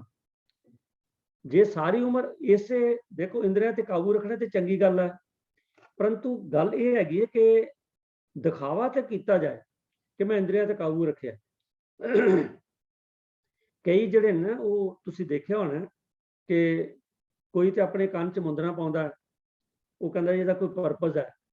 ਪਰ ਮੈਂ ਇੱਕ ਵਾਰੀ ਇੱਕ ਐਸਾ ਵੀ ਇੱਧਰ ਸਾਊਥ ਇੰਡੀਆ ਦੇ ਵਿੱਚ ਚੱਲਦਾ ਕਿ ਉਹਨਾਂ ਦਾ ਇਹੋ ਜਿਹਾ ਕੋਈ ਫੈਸਟੀਵਲ ਹੁੰਦਾ ਹੈ, ਉੱਥੇ ਲੋਕੀ ਆਪਣੇ ਸਕਿਨ ਦੇ ਵਿੱਚ ਸੂਈਆਂ, ਬੜੇ ਬੜੇ ਸੂਏ ਜਿਹੜੇ ਨੇ ਇੱਕ ਪਾਸੋਂ ਪਾ ਕੇ ਦੂਜੇ ਪਾਸੇ ਲਗਾਉਂਦੇ ਨੇ। ਔਰ ਉਹਨੂੰ ਇਹ ਕਹਿੰਦੇ ਨੇ ਵੀ ਇਹ ਸਾਡਾ ਜਿਹੜਾ ਅਸੀਂ ਆਪਣੇ ਇੰਦਰੀਆਂ ਤੇ ਕੰਟਰੋਲ ਰੱਖਿਆ ਉਹਦੀ ਨਿਸ਼ਾਨੀ। ਤਾਂ ਗੱਲ ਇਹ ਹੈਗੀ ਜੀ ਵੀ ਇੰਦਰੀਆਂ ਤੇ ਕੰਟਰੋਲ ਰੱਖਣਾ ਤੇ ਚੰਗੀ ਗੱਲ ਹੈ, ਪਰੰਤੂ ਜੇਕਰ ਸਿਰਫ ਵਿਖਾਵਾ ਹੀ ਕਰਕੇ ਚੱਲ ਜਾਣਾ, ਪਰੰਤੂ ਇੰਦਰੀਆਂ ਤੇ ਕੰਟਰੋਲ ਕੋਈ ਨਹੀਂ ਹੈ। ਆਪਾਂ ਦੇਖਦੇ ਹਾਂ, ਖਿਮਾ ਕਰਨਾ, ਕਿ ਬੜੇ ਬੜੇ ਲੋਕ ਜਿਹੜੇ ਲੱਖਾਂ ਲੋਕ ਜਿਹੜੇ ਜਿਹਨਾਂ ਦੀ ਪੂਜਾ ਕਰਦੇ ਸਨ, ਤੇ ਉਹ ਅੱਜ ਜੇਲ੍ਹ 'ਚ ਬੈਠੇ ਨੇ, ਤੇ ਉਹਨਾਂ ਤੇ ਐਲੀਗੇਸ਼ਨ ਕੀ ਲੱਗਿਆ? ਅਖਵਾਉਂਦੇ ਤੇ ਆਪਣੇ ਆਪ ਨੂੰ ਜਤੀ ਸੀਗੇ, ਬ੍ਰਹਮਚਾਰੀ ਅਖਵਾਉਂਦੇ ਸੀਗੇ, ਪਰੰਤੂ ਹੋਇਆ ਕੀ? ਇਹਦਾ ਮਤਲਬ ਇਹ ਦਿਖਾਵਾ। ਜੇ ਤੂੰ ਇਦਾਂ ਹੀ ਜ਼ਿੰਦਗੀ ਲੰਘਾ ਲਈ, ਬੇਸ਼ੱਕ ਲੱਖਾਂ ਲੋਕ ਤੇਰੇ ਫਾਲੋਅਰਸ ਆ ਜਾਣ, ਤੇਰੇ ਅੱਗੇ ਮੱਥੇ ਟੇਕਣ, ਤੈਨੂੰ ਭੇਟਾਵਾਂ ਚੜਾਉਣ, ਪਰੰਤੂ ਜੇ ਤੂੰ ਆਖੇ ਮੇਰਾ ਮਨੁੱਖਾ ਜਨਮ, ਤਾਂ ਸਫਲਾ ਨਹੀਂ ਹੈ, ਉਹ ਖਤਮ ਹੈ, ਅੰਤ ਤੋਂ ਮਰਨਾ। ਅਗਲਾ ਹੈ ਜੀ ਤਪੀ। ਤਪੀ ਦਾ ਮਤਲਬ ਤਪ ਸਾਧਨਾ ਕਰਨੀਆਂ, ਸਰੀਰ ਨੂੰ ਕਸ਼ਟ ਦੇਣਾ। ਜੇ ਬਹੁਤ ਸਰਦੀ ਆ ਤੇ ਠੰਡੇ ਪਾਣੀ ਖੜੋ ਜਾਣਾ, ਕਈ ਵਾਰੀ ਇੱਕ ਲੱਤ ਦੇ ਭਾਰ ਖੜੋ ਜਾਣਾ। ਜੇਕਰ ਗਰਮੀਆਂ ਨੇ ਤੇ ਆਲੇ ਦੁਆਲੇ ਅੱਗ ਬਾਲ ਕੇ ਚੰਗੀ ਤਰ੍ਹਾਂ ਧੂਣੀਆਂ ਤਾਣੀਆਂ, ਜਾਂ ਕਈ ਤੇ ਕੇਸਾਂ ਨੂੰ ਬੰਨ੍ਹ ਕੇ ਲਟਕ ਜਾਂਦੇ ਨੇ। ਮੈਨੂੰ ਖਿਮਾ ਕਰਨਾ, ਕਈ ਵਾਰੀ ਅਸੀਂ ਉਹਨਾਂ ਦੀ ਕਾਪੀ ਕਰਕੇ ਆਪਣੇ ਵੀ ਮਹਾਂਪੁਰਖਾਂ ਨਾਲ ਚੀਜ਼ਾਂ ਜੋੜੀ ਜਾਂਦੇ ਹਾਂ, ਧਿਆਨ ਦੇਣਾ। ਤਾਂ ਇਹ ਮਹਾਰਾਜ ਨੇ ਕਿਹਾ, ਜੇਕਰ ਇੰਨਾ ਕੁਝ ਕੀਤਾ, ਸਰੀਰ ਨੂੰ ਤਾਂ ਕਸ਼ਟ ਸਾਰੀ ਉਮਰ ਦਿੱਤਾ, ਪਰੰਤੂ ਮਨ ਦਾ ਟਿਕਾਓ ਨਾ। ਜੇ ਮਨ ਦਾ ਟਿਕਾਓ ਨਹੀਂ ਆਇਆ, ਸਹਿਜ ਨਹੀਂ ਮਿਲਿਆ, ਤੇ ਜੀਵਨ ਤਾਂ ਫਿਰ ਸਫਲ ਨਹੀਂ ਹੋਇਆ। ਇਸ ਕਰਕੇ ਕਹਿੰਦੇ, ਭਾਵੇਂ ਤੂੰ ਜੋਗੀ ਹੈ, ਭਾਵੇਂ ਤੂੰ ਜਤੀ ਹੈ, ਭਾਵੇਂ ਤੂੰ ਤਪੀ, ਪਰ ਜੇਕਰ ਤੇਰਾ ਜ਼ਿੰਦਗੀ ਦਾ ਉਦੇਸ਼ ਪੂਰਾ ਨਹੀਂ ਹੋਇਆ, ਪਰਪਸ ਇਜ਼ ਨਾਟ ਫੁਲਫਿਲਡ, ਪੂਰਾ ਨਹੀਂ ਹੋਇਆ, ਤੇ ਫਿਰ ਭਾਈ ਇਹ ਲਫ਼ਜ਼ ਤੇਰੇ ਲਈ ਨੇ, ਅੰਤ ਤੋਂ ਮਰਨਾ, ਅਖੀਰ ਤੂੰ ਖਤਮ ਹੀ ਹੋ ਜਾਣਾ। ਤੂੰ, ਤੇਰਾ ਜੀਵਨ ਜਿਹੜਾ ਉਹ ਐਵੇਂ ਹੀ ਚੱਲ ਜਾਣਾ। ਅਗਲੇ ਉਦਾਹਰਣ ਦਿੱਤੀ ਸੰਨਿਆਸੀ। ਸੰਨਿਆਸੀ ਉਹਨੇ ਜਿਹੜੇ ਕਹਿੰਦੇ ਨੇ ਅਸੀਂ ਸੰਨਿਆਸ ਲੈ ਲਿਆ, ਭਾਵੇਂ ਹੈ ਕਿ ਗ੍ਰਸਤ ਛੱਡ ਕੇ ਚਲੇ ਜਾਂਦੇ। ਕਈ ਤਾਂ ਵਿਆਹ ਹੀ ਨਹੀਂ ਕਰਾਉਂਦੇ, ਉਹ ਤਾਂ ਚਲੋ ਕੁਛ ਮਤਲਬ ਹੋਇਆ। ਕਈ ਤਾਂ ਵਿਆਹ ਕਰਾ ਕੇ ਵੀ ਆਪਣਾ ਘਰ-ਬਾਰ ਛੱਡ ਜਾਂਦੇ ਨੇ। ਉਹਨਾਂ ਦੇ ਮਤਲਬ ਵੀ ਜਿਹੜੇ ਬੱਚੇ ਨੇ, ਉਹ ਚਾਹੇ ਉਹਨਾਂ ਦੀ ਜਾਨ ਨੂੰ ਰੋਂਦੇ ਹੋਣੇ ਨੇ, ਉਹ ਚਾਰ ਕੇ ਆਪ ਬਾਹਰ ਚਲੇ ਜਾਂਦੇ ਨੇ ਵੀ ਇਸ ਤਰ੍ਹਾਂ ਮੰਗ ਕੇ ਖਾਣਾ, ਤੁਹਾਡਾ ਰੱਬ ਰਾਖਾ। ਤਾਂ ਉਹ ਜਿਹੜੇ ਸੰਨਿਆਸੀ ਨੇ, ਅਗਰ ਘਰ-ਬਾਰ ਛੱਡ ਕੇ ਵੀ ਚਲੇ ਜਾਣ, ਆਪਾਂ ਰਾਮਕਲੀ ਜਿਹੜੀ ਆਪਣਾ ਸਿੱਧ ਗੋਸ਼ਟ ਹੈ, ਹਰਜੀਤ ਸਿੰਘ ਨੇ ਪੂਰੀ ਡਿਟੇਲ ਲਾ ਕੇ ਆਪਾਂ ਕਈ ਮਹੀਨੇ ਸੁਣਦੇ ਰਹੇ ਹਾਂ। ਉਸ ਗੁਰੂ ਨਾਨਕ ਸਾਹਿਬ ਜੀ ਨੇ ਉਹਨਾਂ ਨੂੰ ਕੀ ਕਿਹਾ ਹੈ ਕਿ ਇਹ ਜੋ ਕੁਝ ਤੁਸੀਂ ਕਰ ਰਹੇ ਹੋ, ਇਹ ਪਖੰਡ ਹੈ। ਜੇਕਰ ਤੁਹਾਡੇ ਮਨ ਦੀ ਭਟਕਣਾ ਹੀ ਨਹੀਂ ਮੁੱਕੀ ਹੈ, ਤੇ ਤੂੰ ਸੰਨਿਆਸ ਲਿਆ ਤੇ ਮੁੜ ਕੇ ਗ੍ਰਸਤੀਆਂ ਦੇ ਡੇਰੇ ਤੇ ਤੁਸੀਂ ਮੰਗਣ ਜਾਂਦੇ ਹੋ, ਤੇ ਇਹਦਾ ਮਤਲਬ ਹੈ ਕੇਵਲ ਸੰਨਿਆਸ ਧਾਰਨ ਕਰ ਲੈਣਾ। ਇਹ ਕੋਈ ਮਤਲਬ ਹੈ ਵੀ ਜ਼ਿੰਦਗੀ ਅਗਰ ਸਫਲ ਨਹੀਂ ਹੈ, ਤੇ ਮਹਾਰਾਜ ਕਹਿ ਰਹੇ ਨੇ ਕਿ ਅੰਤ ਤੋਂ ਮਰਨਾ, ਤੀਰਥ ਭ੍ਰਮਣਾ। ਕਈ ਲੋਕ ਸਾਰੀ ਉਮਰ ਤੀਰਥਾਂ ਤੇ, ਇੱਥੇ ਜਾ, ਉੱਥੇ ਜਾ, ਉੱਥੇ ਜਾ, ਇੱਥੇ ਆ। ਕਈ ਤੇ ਇੱਥੋਂ ਤੱਕ ਹੈ, ਤੁਹਾਨੂੰ ਹੁਣ ਹੀ ਮਿਲੇਗਾ ਵੀ ਕਈ ਇਹੋ ਜਿਹੇ ਤੀਰਥ ਸਥਾਨ ਨੇ ਜਿੱਥੇ ਲੋਕੀ ਆਪਣੇ ਹਯਾਤੀ ਵਿੱਚ, ਆਪਣੇ ਜੀਵਨ ਕਾਲ 'ਚ ਉੱਥੇ ਇੱਕ ਮਕਾਨ ਲੈ ਲੈਂਦੇ ਨੇ, ਤੇ ਉੱਥੇ ਰਹਿਣਾ ਸ਼ੁਰੂ ਕਰਦੇ ਨੇ। ਮੈਂ ਤੇ ਇੱਥੇ ਹੀ ਮੇਰੀ ਸਵਾਸ ਨਿਕਲਣਗੇ, ਤੇ ਤਾਂ ਜੇ ਮੇਰੀ ਮੁਕਤੀ ਹੋ ਜਾਏ। ਭਾਵੇਂ ਤੀਰਥ ਭ੍ਰਮਣਾ। ਹੁਣ ਕਿਉਂਕਿ ਸਮਾਂ ਬਹੁਤ ਲੱਗਦਾ ਹੈ, ਕਬੀਰ ਸਾਹਿਬ ਜੀ ਨੇ ਤਾਂ ਬੜੇ ਸ਼ਬਦ ਵੀ ਇਹਦੇ ਰਚੇ ਨੇ ਕਿ ਕਿੱਥੇ ਜਾ ਕੇ ਮਰਨ ਨਾਲ ਕੀ ਕੋਈ ਫਰਕ ਨਹੀਂ ਪੈਂਦਾ। ਤਾਂ ਤੀਰਥ ਭ੍ਰਮਣਾ, ਉਹ ਸਾਰੀ ਉਮਰ ਤੀਰਥਾਂ ਦਾ ਭ੍ਰਮਣ ਕਰਦੇ ਰਹਿੰਦੇ ਨੇ, ਤੇ ਭ੍ਰਮਣ ਕਰਨ 'ਚ ਹੀ ਸਾਰੀ ਜ਼ਿੰਦਗੀ ਨਿਕਲ ਗਈ। ਨਾ ਮਨ ਦਾ ਚੈਨ ਆਇਆ, ਨਾ ਸਚਿਆਰ ਜੀਵਨ ਬਣਿਆ, ਤੇ ਮਹਾਰਾਜ ਕਹਿੰਦੇ ਨੇ ਇਹ ਤਾਂ ਫਿਰ ਅੰਤ ਤੋਂ ਮਰਨਾ ਹੀ, ਜ਼ਿੰਦਗੀ ਨਸ਼ਟ ਹੈ। ਇਸੇ ਤਰ੍ਹਾਂ ਹੋਰ ਉਦਾਹਰਨਾਂ ਨੇ, ਖਿਮਾ ਕਰਨਾ, ਲੁੰਜਤ। ਲੁੰਜਤ ਹੁੰਦਾ ਜੀ ਜਿਹੜੇ ਜੈਨੀ ਸਰੇਵੜੇ ਨੇ, ਖਾਸ ਕਰਕੇ ਉਹਨਾਂ 'ਚ ਇਹ ਮੰਨਿਆ ਜਾਂਦਾ ਹੈ ਕਿ ਜਿਹਨੇ ਉਹਨਾਂ ਦੀ ਗੁਰਦੀਕਸ਼ਾ ਲੈਣੀ ਹੁੰਦੀ ਹੈ, ਉਹਨੂੰ ਕੀ ਕਰਦੇ ਨੇ ਕਿ ਖਾਸ ਮੌਕੇ ਹੁੰਦੇ ਨੇ ਸਾਲ ਵਿੱਚ 1, 2, 4 ਵਾਰੀ, ਖਾਸ ਸਥਾਨਾਂ ਤੇ ਜਿੱਥੇ ਉਹਨਾਂ ਦੇ ਮੱਠ ਨੇ, ਉੱਥੇ ਜਿਹਨੇ ਗੁਰਦੀਕਸ਼ਾ ਲੈਣੀ ਹੈ ਉਹ ਉਹਨੂੰ ਬਿਠਾ ਲੈਂਦੇ ਨੇ, ਤੇ ਜਿਹੜੀ ਮਤਲਬ ਵੀ ਪਾਥੀਆਂ ਦੀ ਸਵਾਹ ਹੁੰਦੀ ਹੈ ਨਾ, ਪਾਥੀਆਂ ਦੀ ਸਵਾਹ ਦਾ ਢੇਰ ਲਾ ਲੈਂਦੇ ਨੇ, ਤੇ ਫਿਰ ਉਹਦਾ ਇੱਕ ਇੱਕ ਵਾਲ ਪੁੱਟਦੇ ਨੇ ਸਿਰ ਦਾ, ਤੇ ਨਾਲ ਉਹ ਜਿਹੜੀ ਸਵਾਹ ਉੱਤੇ ਲਾਉਂਦੇ ਨੇ ਤਾਂ ਜੇ ਖੂਨ ਬੰਦ ਹੋ ਜਾਏ। ਉਂਝ ਮੈਨੂੰ ਲੱਗਦਾ ਐਂਟੀਬਾਇਓਟਿਕ ਹੋਣੀ ਹੈ। ਤਾਂ ਇੱਕ ਇੱਕ ਵਾਲ ਕਰਕੇ ਪੁੱਟਦੇ ਨੇ। ਹੈ ਤੇ ਬੜਾ ਔਖਾ, ਔਰ ਕਈ ਬੜਾ ਲੰਬਾ ਸਮਾਂ ਲੱਗਦਾ ਇਹਨੂੰ ਪੁੱਟਣ ਤੇ, ਪਰ ਉਹਨਾਂ ਦੇ ਮਨ 'ਚ ਇੱਕ ਕਮਿਟਮੈਂਟ ਹੈ ਕਿ ਵੀ ਜੇ ਅਸੀਂ ਇਸ ਤਰ੍ਹਾਂ ਕਰਾਂਗੇ। ਦੇਖੋ ਇਹਦੇ ਬਾਰੇ ਨਾ ਵੱਖ-ਵੱਖ ਜਿਹੜੇ ਆਈਡੀਆਜ਼ ਆਉਂਦੇ ਨੇ। ਸਾਡੇ ਤੇ ਸਤਿਗੁਰੂ ਗੁਰੂ ਨਾਨਕ ਸਾਹਿਬ ਨੇ ਬੜੀ ਕਿਰਪਾ ਕੀਤੀ ਹੈ ਕਿ ਉਹਨਾਂ ਨੇ ਆਖਿਆ ਕਿ ਤੁਸੀਂ ਆਪਣਾ ਸਹਿਜ ਦਾ ਅਵਸਥਾ ਚੁਣਨੀ ਹੈ। ਇਹ ਨਾ ਤਪ ਵਾਲੀ, ਨਾ ਇਹ ਦੂਜੀਆਂ ਜਿਹੜੀਆਂ ਔਖੇ ਰਸਤੇ ਤੇ ਉਹਨਾਂ ਸਾਨੂੰ ਦੱਸਿਆ ਹੀ ਨਹੀਂ। ਹੁਣ ਤੇ ਸਿੱਧਾ ਹੀ ਦੱਸਿਆ ਕਿ ਹਰ ਕੋ ਨਾਮ ਜਪ ਨਿਰਮਲ ਕਰ, ਹਰੀ ਦਾ ਨਾਮ ਜਪਣਾ, ਨਿਰਮਲ ਕਰਮ ਕਰਨੇ ਨੇ। ਬਾਕੀ ਕੁਛ ਨਾ ਤੀਰਥਾਂ ਤੇ ਜਾਣ ਦੀ ਲੋੜ ਹੈ, ਨਾ ਤਪ ਸਾਧਨਾ ਦੀ ਲੋੜ ਹੈ, ਨਾ ਘਰ-ਬਾਰ ਛੱਡਣ ਦੀ ਲੋੜ ਹੈ। ਤੇ ਇਸੇ ਤਰ੍ਹਾਂ ਉਹ ਜਿਹੜੇ ਕਰਦੇ ਨੇ ਸਾਧ ਸੰਗਤ ਜੀ, ਇੱਕ ਇੱਕ ਵਾਲ ਜੜੋਂ ਪੁੱਟਦੇ ਨੇ ਤਾਂ ਜੇ ਮੁੜ ਕੇ ਉੱਗੇ ਹੀ ਨਾ, ਤੇ ਉਹਨਾਂ ਦਾ ਸਿਰ ਜਿਹੜਾ ਬਿਲਕੁਲ ਐਨ ਸਾਫ਼ ਜਿਹੜਾ ਨਾ ਲਿਸ਼ਕਦਾ ਹੋ ਜਾਂਦਾ ਹੈ। ਉਹ ਇਹਨੂੰ ਇੱਕ ਸਪਿਰਿਚੁਅਲ ਐਲੀਵੇਸ਼ਨ ਸਮਝਦੇ ਨੇ। ਮੈਂ ਕਿਸੇ ਦਾ ਪੜ੍ਹ ਰਿਹਾ ਸਾਂ, ਮਤਲਬ ਵੀ ਕਿਸੇ ਹਿੰਦੂ ਪ੍ਰਚਾਰਕ ਦਾ, ਹਿੰਦੂ ਮਤ ਦੇ ਪ੍ਰਚਾਰਕ ਦਾ, ਉਹਨੇ ਇਹੀ ਲਿਖਿਆ ਕਿ ਇਹ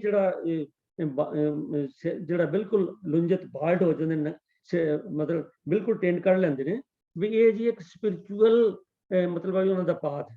ਤੇ ਖੈਰ ਗੁਰਬਾਣੀ ਨਹੀਂ ਮੰਨਦੀ।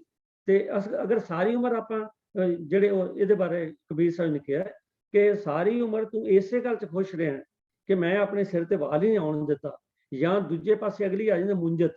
ਮੁੰਜਤ ਹੈ ਜੀ ਮੁੰਜ ਦੀ ਤੜਾਗੀ ਪਾਓ, ਮੈਂ ਲਿਖਿਆ ਰੋਪ ਅਰਾਊਂਡ ਦ ਵੇਸਟ। ਇੱਕ ਮੁੰਜ ਦੀ ਤੜਾਗੀ ਪਾ ਕੇ ਨਾ ਉਹ ਆਪਣੇ ਆਪ ਨੂੰ ਬੈਰਾਗੀ ਕਹਿੰਦੇ ਨੇ। ਤੇ ਉਹਨੇ ਮਤਲਬ ਵੀ ਇੱਥੇ ਆਪਣੇ ਵੇਸਟ ਦੇ ਉੱਤੇ, ਕਮਰ ਦੇ ਉੱਤੇ ਨਾ ਉਹ ਮੁੰਜ ਦੀ ਤੜਾਗੀ ਮੋਟਾ ਜਿਹਾ ਰੱਸਾ ਬੰਨ੍ਹਣ। ਮੈਨੂੰ ਯਾਦ ਹੈ 30-40 ਸਾਲ ਪਹਿਲੇ ਮੈਨੂੰ ਜਲੰਧਰ 'ਚ ਇੱਕ ਟੱਕਰਿਆ ਸੀਗਾ, ਤੇ ਉਹ ਬੰਦਾ ਉਸ ਤਰ੍ਹਾਂ ਤੇ ਉਹ ਗ੍ਰਸਤੀ ਸੀ, ਉਹਦਾ ਲੜਕਾ ਡਾਕਟਰ ਸੀ, ਪਰ ਉਹ ਕਹਿੰਦਾ ਜੀ ਮੈਂ ਇਹ ਬੈਰਾਗ ਧਾਰਨ ਕੀਤਾ। ਉਹਨੇ ਮੈਨੂੰ ਆਪਣਾ ਮਤਲਬ ਝੱਗਾ ਚੱਕ ਕੇ ਦਿਖਾਇਆ, ਦੇਖੋ ਜੀ ਮੈਂ ਤੇ ਆਪਣੇ ਕਮਰ ਦੇ ਦੁਆਲੇ ਕਹਿੰਦਾ ਇਹ ਐਡਾ ਮੋਟਾ ਇਹ ਰੱਸਾ ਪਾਇਆ।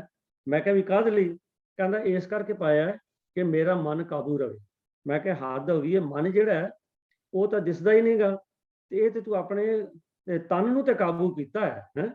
ਤੇ ਪਰ ਜੇ ਤੂੰ ਕਹੇ ਤੜਾਗੀ ਪਾਉਣ ਨਾਲ ਮੈਨੂੰ ਮਨ ਕਾਬੂ ਆ ਗਿਆ, ਗੱਲ ਬਣੀ ਨਹੀਂ, ਮੈਨੂੰ ਤਾਂ ਨਹੀਂ ਸਮਝ ਆਈ। ਤਾਂ ਖੈਰ ਉਹਦਾ ਜ਼ਿਕਰ ਦਿੰਦੇ ਨੇ, ਕਬੀਰ ਸਾਹਿਬ ਜੀ ਨੇ ਇਹੀ ਗੱਲ ਕਹੀ ਹੈ ਵੀ ਕੇਵਲ ਇਹੋ ਜਿਹੇ ਦਿਖਾਵੇ ਦੇ ਸਾਧਨ ਕਰਨ ਦੇ ਨਾਲ। ਅੱਗੇ ਹੋਰ ਲੈ ਲੈਣੇ ਜੀ ਕਿਉਂਕਿ ਸਮਾਂ ਦੌੜ ਰਿਹਾ। ਜਟਾ ਧਾਰ, ਕਈਆਂ ਨੇ ਜਟਾਂ ਵਧਾਈਆਂ ਹੁੰਦੀਆਂ, ਔਰ ਕਹਿੰਦੇ ਕਈ ਖਾਸ ਕਰਕੇ ਪਤਾ ਨਹੀਂ ਅੱਕ ਦਾ ਦੁੱਧ ਜਾਂ ਕੀ ਲਾ ਕੇ ਨਾ ਉਹਨਾਂ ਜਟਾਂ ਨੂੰ ਕਰਦੇ ਨੇ, ਜਟਾਂ ਦੇ ਮਤਲਬ ਮੋਟੇ-ਮੋਟੇ ਉਹ ਬਣ ਜਾਂਦੇ ਨੇ, ਠੀਕ ਹੈ ਜੀ, ਤੇ ਮੈਟਡ ਹੇਅਰ, ਤੇ ਉਹਨਾਂ ਨੂੰ ਜਟਾਂ ਧਾਰ ਕਰਦੇ ਨੇ। ਤੇ ਉਹ ਮੈਂ ਜਿਹੜਾ ਹੁਣੇ ਕਿਹਾ, ਮੈਂ ਕਿਸੇ ਹਿੰਦੂ ਮਤ ਦੇ ਪ੍ਰਚਾਰਕ ਦਾ ਪੜ੍ਹ ਰਿਹਾ ਸਾਂ, ਉਹ ਕਹਿੰਦਾ ਜੀ ਵੀ ਜੇ ਉਹਨੂੰ ਕਿਸੇ ਨੇ ਸਵਾਲ ਕੀਤਾ ਵੀ ਤੂੰ ਤੇ ਵਾਲ ਲੰਬੇ ਰੱਖੇ ਨੇ, ਤੂੰ ਕਹਿੰਦਾ ਵੀ ਸਪਿਰਿਚੁਅਲ ਪਾਥ ਹੈ ਟਿੰਡ ਕਰਾਉਣੀ, ਤੇ ਤੂੰ ਤੇ ਵਾਲ ਲੰਬੇ ਰੱਖੇ ਨੇ। ਉਹ ਕਹਿੰਦਾ ਜਿਸ ਵੇਲੇ ਦੂਜੀ ਸਟੇਜ ਤੇ ਬੰਦਾ ਉੱਪਰਲੀ ਦੂਜੀ ਸਟੇਜ ਤੇ ਪਹੁੰਚਦਾ ਨਾ, ਫਿਰ ਉਹਦੇ ਵਾਲ ਜਿਹੜੇ ਨੇ ਉਹਨੂੰ ਰੱਖਣੇ ਹੁੰਦੇ ਨੇ, ਉਹ ਉਹਦੀ ਨਿਸ਼ਾਨੀ ਨੇ, ਜਾਂ ਉਹਨੂੰ એનર્ਜੀ ਮਿਲਦੀ ਹੈ ਦੂਜੀ ਸਟੇਜ ਤੇ ਪਹੁੰਚਦੀ। ਮੈਂ ਕਹਿੰਦਾ ਸਾਡੇ ਗੁਰੂ ਸਾਹਿਬਾਨ ਨੇ ਤੇ ਬੜੀ ਕਿਰਪਾ ਕੀਤੀ ਹੈ, ਹਾਂਜੀ। ਉਹਨਾਂ ਨੇ ਤੇ 4 ਕੁਰੈਤਾਂ ਸਭ ਤੋਂ ਇੱਕ ਕੁਰੈਤ ਹੀ ਪਾਤੀ ਵੀ ਸਰੀਰ ਦੇ ਰੋਮ ਦੀ ਕੋਈ ਬੇਦਬੀ ਨਹੀਂ ਕਰਨੀ, ਸਾਡੇ ਲਈ ਆਟੋਮੈਟਿਕਲੀ। ਤਾਂ ਖੈਰ ਉਹਨਾਂ ਨੇ ਉਹ ਲਿਖਿਆ ਉਸ ਜਟਾ ਧਾਰ ਵੀ ਕੇਵਲ ਜਟਾਂ ਰੱਖਣ ਦੇ ਨਾਲ, ਆਪੇ ਅਸੀਂ ਸੋਚੀਏ ਵੀ ਜਟਾਂ ਰੱਖ ਲਈਆਂ ਨੇ, ਹੁਣ ਤੇ ਸਪਿਰਿਚੁਅਲਿਟੀ 'ਚ ਸਾਨੂੰ ਕੋਈ ਡਿਗਰੀ ਮਿਲ ਗਈ ਹੈ, ਤੇ ਇਹਦੇ ਨਾਲ ਜੀਵਨ ਸਫਲ ਨਹੀਂ ਹੋਣਾ, ਲੋਕਾਂ ਨੂੰ ਤੇ ਭਰਮਾ ਸਕਦੇ ਹਾਂ। ਤੇ ਅਖੀਰ ਤਦੇ ਕਬੀਰ ਸਾਹਿਬ ਨੇ ਕਿਹਾ ਕਿ ਸਾਰੀਆਂ ਗੱਲਾਂ ਜਿਹੜੀਆਂ ਨੇ ਇਹ ਯਾਦ ਰੱਖਿਓ, ਅੰਤ ਤੋਂ ਮਰਨਾ। ਇੱਥੇ ਅੰਤ ਤੋਂ ਮਰਨਾ ਇਹ ਜੀਵਨ ਆਪਣਾ ਇਸੇ ਤਰ੍ਹਾਂ ਅਜਾਈ ਜਾ। ਸਾਧ ਸੰਗਤ ਜੀ, ਇਸ ਗੱਲ ਨੂੰ ਸਮਝਣ ਲਈ ਨਾ ਮੈਂ ਗੁਰੂ ਨਾਨਕ ਸਾਹਿਬ ਜੀ ਦਾ ਇਹ ਜਿਹੜਾ ਸ਼ਬਦ ਹੈ, ਮੈਨੂੰ ਖਿਮਾ ਕਰਨਾ, ਇਹ ਜਿਹੜਾ ਸ਼ਬਦ ਸਾਹਮਣੇ ਆਇਆ, ਮੈਂ ਇਹਦੀ ਥੋੜੀ ਜਿਹੀ ਤੁਹਾਡੇ ਨਾਲ ਸਾਂਝ ਕਰਨੀ ਚਾਹੁੰਦਾ ਕਿ ਜ਼ਿੰਦਗੀ ਜਿਹੜੀ ਹੈ ਕਿਹੜੀ ਸਫਲ ਹੁੰਦੀ ਹੈ। ਮਹਾਰਾਜ ਨੇ ਕਿਹਾ ਵਿਦਿਆ ਵਿਚਾਰੀ ਤਾਂ ਪਰਉਪਕਾਰੀ। ਮੈਨੂੰ ਪਤਾ ਸਮਾਂ ਦੌੜ ਰਿਹਾ, ਮੈਂ ਇਹਦੀ ਸ਼ਾਰਟ ਜੀ ਕਰਾਂਗਾ। ਕਹਿੰਦੇ ਵਿਦਿਆ ਪੜ੍ਹਨ ਦਾ ਤਾਂ ਫਾਇਦਾ ਜੇ ਬੰਦਾ ਪਰਉਪਕਾਰੀ ਹੋਵੇ, ਤੇ ਜੇਕਰ ਵਿਦਿਆ ਪੜ੍ਹ ਕੇ ਦਿਮਾਗ ਬੜਾ ਉੱਚਾ ਹੋ ਜਾਏ ਔਰ ਬੜੀਆਂ ਨਵੀਆਂ ਖੋਜਾਂ ਵੀ ਕਰ ਲਈਏ, ਪਰ ਉਸ ਖੋਜਾਂ ਦਾ ਤਾਂ ਫਾਇਦਾ ਜੇ ਪਰਉਪਕਾਰੀ ਦੂਜੇ ਤੇ ਭਲਾ। ਜੇ ਦੂਜਿਆਂ ਦੇ ਭਲੇ ਲਈ ਹੈ ਫਿਰ ਤੇ ਵਿਦਿਆ ਠੀਕ ਹੈ, ਪਰ ਜੇ ਵਿਦਿਆ ਪੜ੍ਹ ਕੇ ਹੀ ਤੇ ਬੰਦਾ ਸੋਚੇ ਮੈਂ ਫਰਾਡ ਕਿਵੇਂ ਕਰਨਾ, ਕਿਸੇ ਦੇ ਬੈਂਕ ਅਕਾਊਂਟ ਨੂੰ ਕਿਵੇਂ ਹੈਕ ਕਰਨਾ, ਕਿਸੇ ਦੀ ਹੋਰ ਇਹਨੂੰ ਨੈਟ ਨੂੰ ਕਿਵੇਂ ਹੈਕ ਕਰਨਾ, ਹੈ ਤੇ ਉਹ ਵਿਦਿਆ ਹੀ ਹੈ, ਪਰ ਉਸ ਵਿਦਿਆ ਦਾ ਕੀ, ਉਹ ਵਿਦਿਆ ਜਿਹੜੀ ਹੈ ਉਹ ਬੜੀ ਨੁਕਸਾਨਦੇਹ ਹੈ। ਹੁਣ ਤੁਸੀਂ ਦੇਖੋ ਅੱਜ ਕੀ ਹੋ ਰਿਹਾ, ਯੂਕਰੇਨ ਤੇ ਰਸ਼ੀਆ ਦੀ ਲੜਾਈ ਚੱਲ ਰਹੀ, ਹਜ਼ਾਰਾਂ ਲੋਕ ਬੇਦੋਸ਼ੇ ਵਿਚਾਰੇ, ਉਹਨਾਂ ਦਾ ਖੂਨ ਰੁੜ ਰਿਹਾ, ਔਰ ਅਰਬਾਂ ਖਰਬਾਂ ਦੀ ਜਿਹੜੀ ਪ੍ਰਾਪਰਟੀ ਜਿਹੜੇ ਲੋਕਾਂ ਨੇ ਆਪਣੀ ਖੂਨ ਪਸੀਨੇ ਦੀ ਕਮਾਈ ਨਾਲ ਬਣਾਈ ਸੀ, ਸਾਰਾ ਕੋਈ ਢਹਿ ਢੇਰੀ ਹੋ ਰਿਹਾ। ਇਸ ਦੀ ਖੋਜ ਹੈ ਨਹੀਂ, ਹੈ ਤੇ ਵਿਦਿਆ ਨਹੀਂ। ਇਸ ਵਿਦਿਆ ਜਿਹੜੀ ਹੈ, ਗੁਰੂ ਸਾਹਿਬ ਸਾਨੂੰ ਇਹ ਕਹਿੰਦੇ ਨੇ ਕਿ ਵਿਦਿਆ ਦਾ ਤਾਂ ਫਾਇਦਾ ਹੈ, ਵਿਦਿਆ ਵਿਚਾਰੀ ਤਾਂ ਪਰਉਪਕਾਰੀ। ਜੇਕਰ ਆਪਾਂ ਪਰਉਪਕਾਰੀ ਨਹੀਂ ਬਣੇ ਤੇ ਵਿਦਿਆ ਪੜ੍ਹਨ ਦਾ ਕੀ ਫਾਇਦਾ ਹੈ। ਜਾਂ ਪੰਜ ਰਾਸੀ ਤਾਂ ਤੀਰਥ ਵਾਸੀ, ਜੇਕਰ ਤੂੰ ਪੰਜਾਂ ਨੂੰ ਕਾਬੂ ਨਹੀਂ ਕਰ ਸਕਿਆ ਤੇ ਤੀਰਥਾਂ ਤੇ ਜਾਣ ਦਾ ਕੀ ਫਾਇਦਾ।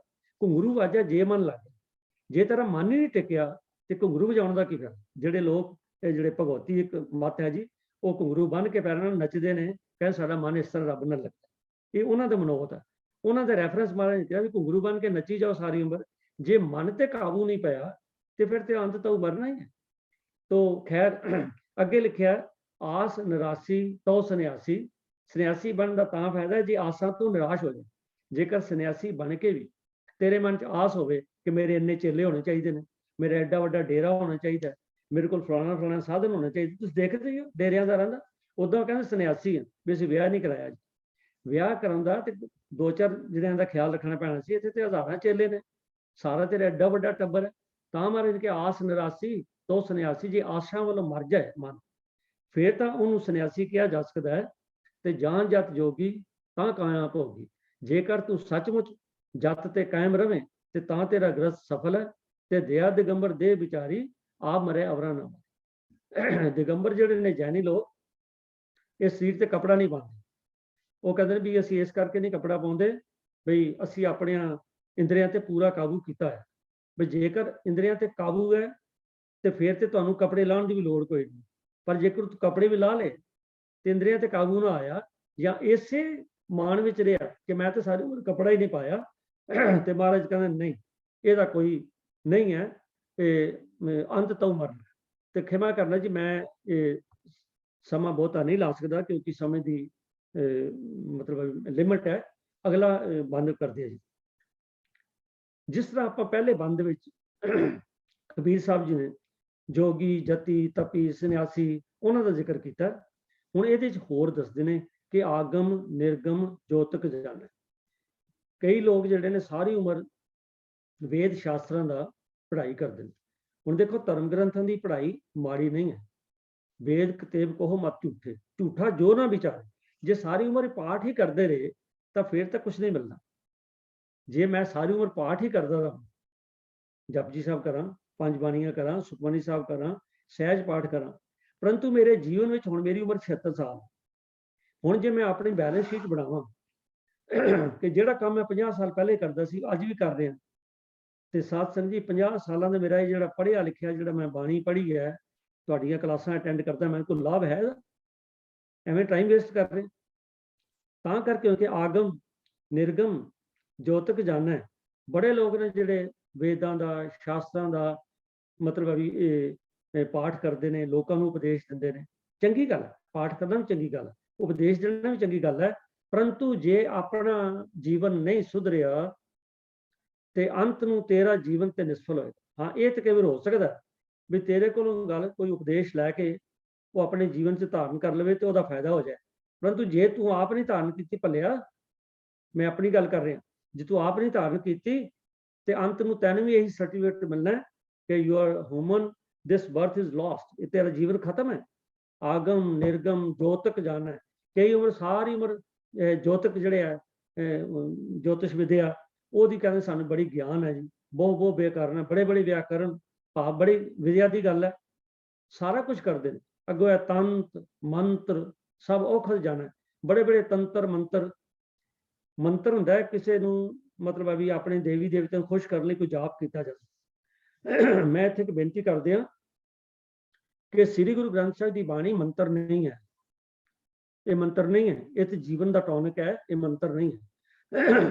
ਤੇ ਜਿਸ ਵੇਲੇ ਉਸ ਮੰਤਰ ਨੂੰ ਕਿਸੇ ਕਾਗਜ਼ ਤੇ ਲਿਖ ਕੇ ਤੇ ਕਿਸੇ, ਆਪਾਂ ਦੇਖਿਆ ਨਾ ਕਈ ਲੋਕਾਂ ਨੇ ਨਾ ਮਤਲਬ ਹੈ ਵੀ ਗਲੇ ਵਿੱਚ ਨਾ ਕੁਛ ਇੱਕ ਪਾਇਆ ਹੁੰਦਾ ਹੈ ਧਾਗਾ ਜਿਹਾ, ਤੇ ਨਾਲ ਕੁਛ ਮਤਲਬ ਹੈ ਵੀ ਕਿਸੇ ਮੈਟਲ ਦੇ ਵਿੱਚ, ਮੈਟਲ ਦਾ ਨਾਲ ਕੋਈ ਵਿੱਚ ਪਾਇਆ, ਉਸ ਮੈਟਲ ਦੇ ਵਿੱਚ ਨਾ ਉਹ ਮੰਤਰ ਲਿਖ ਕੇ ਉਹਨੂੰ ਵਿੱਚ ਉਹਦਾ ਬਣਾ ਦਿੰਦੇ ਨੇ, ਉਹਨੂੰ ਸ਼ਾਇਦ ਤਵੀਜ਼ ਕਹਿੰਦੇ, ਤਵੀਜ਼ ਬਣ ਜਾਂਦੀ ਹੈ। ਤੇ ਉਹ ਤਵੀਜ਼ ਨੂੰ ਕਹਿੰਦੇ ਨੇ ਤੰਤਰ। ਤੰਤ ਮੰਤਰ ਸਭ ਔਖਦ ਜਾਣੈ। ਇਹੋ ਜਿਹੇ ਬੜੇ ਮਤਲਬ ਹੈ ਵੀ ਢੰਗ ਜਾਣਦਾ। ਤੇ ਕਬੀਰ ਸਾਹਿਬ ਕਹਿੰਦੇ ਨੇ ਸਾਰੀ ਉਮਰ ਤੂੰ ਕਰਦਾ ਰਿਹਾ, ਪਰੰਤੂ ਜੇ ਤੇਰਾ ਮਨ ਪਰਮਾਤਮਾ ਨਾਲ ਨਹੀਂ ਜੁੜਿਆ, ਤੇਰੀ ਆਤਮਾ ਤੇ ਪ੍ਰਾਤਮਾ ਇੱਕ ਨਹੀਂ ਹੋਏ, ਅੰਤ ਤੋਂ ਮਰਨਾ, ਭਾਵ ਤੇਰਾ ਜੀਵਨ ਜਿਹੜਾ ਉਹ ਇਸੇ ਤਰ੍ਹਾਂ ਨਿਸਫਲ ਜਾਏਗਾ। ਅਗਲਾ ਬੰਦ ਹੈ,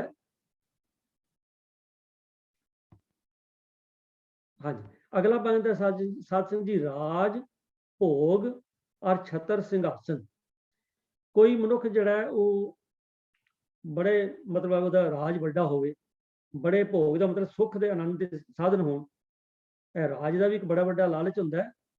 ਇਹ ਹੁਣ ਜਿਹੜਾ ਇੱਕ ਦੇਸ਼ ਦੂਜੇ ਦੇਸ਼ ਤੇ ਹਮਲਾ ਕਰ ਰਿਹਾ ਹੈ, ਉਹਨੂੰ ਕੀ ਹੈਗਾ, ਉਹਨੂੰ ਕੋਈ ਥੋੜ੍ਹ ਤੇ ਨਹੀਂ ਹੈ, ਉਹਦਾ ਆਪਣਾ ਦੇਸ਼ ਬੜਾ ਵੱਡਾ ਹੈ। ਦੂਜੇ ਤੇ ਹਮਲਾ ਕਰਕੇ ਇੰਨਾ ਜਿਹੜਾ ਮਨੁੱਖਤਾ ਦਾ ਘਾਣ ਹੋ ਰਿਹਾ, ਉਹ ਕਦ ਲਈ ਹੈ? ਉਹਨੂੰ ਇੱਕ ਰਾਜ ਦਾ ਲਾਲਚ ਹੈ। ਹਾਲਾਂਕਿ ਰਾਜ ਮਾੜੀ ਗੱਲ ਨਹੀਂ ਹੈ। ਜੇਕਰ ਇੱਕ ਰਾਜਾ ਆਪਣੀ ਰਾਇਆ ਦੀ, ਆਪਣੀ ਜਨਤਾ ਦੀ ਭਲਾਈ ਲਈ ਕੰਮ ਕਰੇ, ਜਿਸ ਤਰ੍ਹਾਂ ਕਿ ਆਪਾਂ ਐਗਜ਼ਾਮਪਲ ਦਿੰਦੇ ਹਾਂ ਮਹਾਰਾਜਾ ਰਣਜੀਤ ਸਿੰਘ, ਹੋਰ ਕਈ ਐਸੇ ਰਾਜੇ ਵੀ ਹੋਏ ਨੇ ਜਿਨ੍ਹਾਂ ਦੇ ਰਾਜ ਵਿੱਚ ਉਹਨਾਂ ਦੀ ਰਾਇਆ ਬੜੀ ਸੁਖੀ ਰਹੀ। ਉਹਨਾਂ ਦੇ ਦੁੱਖ ਸੁੱਖ ਦੇ ਨਾਲ ਵਰਤਦੇ ਸਨ, ਹਰ ਗੱਲ ਦਾ ਖਿਆਲ ਰੱਖਦੇ ਸਨ, ਜਿਹਨੂੰ ਆਪਾਂ ਕਹਿੰਦੇ ਇੱਕ ਮਤਲਬ ਹੈ ਵੀ ਬੜੀ ਅੱਛੀ ਸਟੇਟ ਸੀ। ਕਹਿੰਦੇ ਨੇ ਜੇ ਰਾਜ ਭੋਗ, ਪਰੰਤੂ ਜੇਕਰ ਤੇਰੇ ਕੋਲ ਰਾਜ ਵੀ ਹੋਵੇ, ਭੋਗ ਦਾ ਮਤਲਬ ਇਹ ਹੈ ਤੂੰ ਬੜੀਆਂ ਮੌਜਾਂ ਮਾਣੇ, ਔਰ ਛਤਰ ਸਿੰਘਾਸਨ, ਤੇਰੇ ਤੇ ਸਿਰ ਤੇ ਛਤਰ ਝੁਲਦੇ ਹੋਣ, ਤੇਰਾ ਸਿੰਘਾਸਨ ਬੜਾ ਵੱਡਾ ਹੋਵੇ, ਸਾਰੀ ਉਮਰ ਤੂੰ ਰਾਜ ਕਰੇ, ਬਹੁਤ ਸੁੰਦਰ ਰਮਨਾ, ਔਰ ਬੜੀਆਂ ਸੁੰਦਰ ਸੁੰਦਰ ਰਮਨਾ ਤੋਂ ਭਾਵ ਹੈ ਇਸਤਰੀ, ਕੁਈਨ, ਵੀ ਤੇਰੀਆਂ ਸੁੰਦਰ ਰਾਣੀਆਂ ਹੋਣ, ਔਰ ਉਸ ਤੋਂ ਇਲਾਵਾ ਤੇਰੇ ਕੋਲ ਪਾਨ, ਕਪੂਰ, ਸੁਬਾਸਕ, ਚੰਦਨ, ਇਹ ਸਾਰੀਆਂ ਜਿਹੜੀਆਂ ਨੇ ਇਹ ਆਪਾਂ ਕਹਿੰਦੇ ਖੁਸ਼ਬੂਈਆਂ, ਕਿਉਂਕਿ ਇਹ ਵੀ ਮਨੁੱਖ ਦੀ ਇੱਕ ਕਮਜ਼ੋਰੀ ਹੈ, ਕਈਆਂ ਦੀ ਜ਼ਿਆਦਾ ਹੁੰਦੀ ਹੈ, ਕਿਸੇ ਦੀ ਥੋੜੀ ਤੇ ਕਿਸੇ ਦੀ ਕੋਈ ਬਚੇ ਨੇ। ਪਾਨ, ਕਪੂਰ, ਸੁਬਾਸਕ, ਚੰਦਨ, ਕਿਸੇ ਦੁਰਗੰਧ ਨੂੰ ਦੂਰ ਕਰਨ ਲਈ ਤਾਂ ਕੁਝ ਚੀਜ਼ ਵਰਤੀ ਜਾ ਸਕਦੀ ਹੈ, ਪਰੰਤੂ ਫੈਸ਼ਨ ਲਈ ਜਾਂ ਕੋਈ ਹੋਰ ਕਿਸੇ ਪਰਪਸ ਲਈ ਜਿੱਥੇ ਇਹਦਾ ਜ਼ਿਕਰ ਹੈ ਕਿ ਪਾਨ, ਕਪੂਰ, ਸੁਬਾਸਕ, ਚੰਦਨ। ਪਹਿਲਿਆਂ ਸਮਿਆਂ 'ਚ ਨਾ ਇਹ ਜਿਹੜਾ ਪਾਨ ਹੈ, ਇਹ ਪਾਨ ਚੱਬਣਾ ਜਿਹੜਾ ਨਾ, ਇਹ ਇੱਕ ਫੈਸ਼ਨ ਮੰਨਿਆ ਜਾਂਦਾ ਸੀ, ਪਾਨ ਚੱਬਣਾ।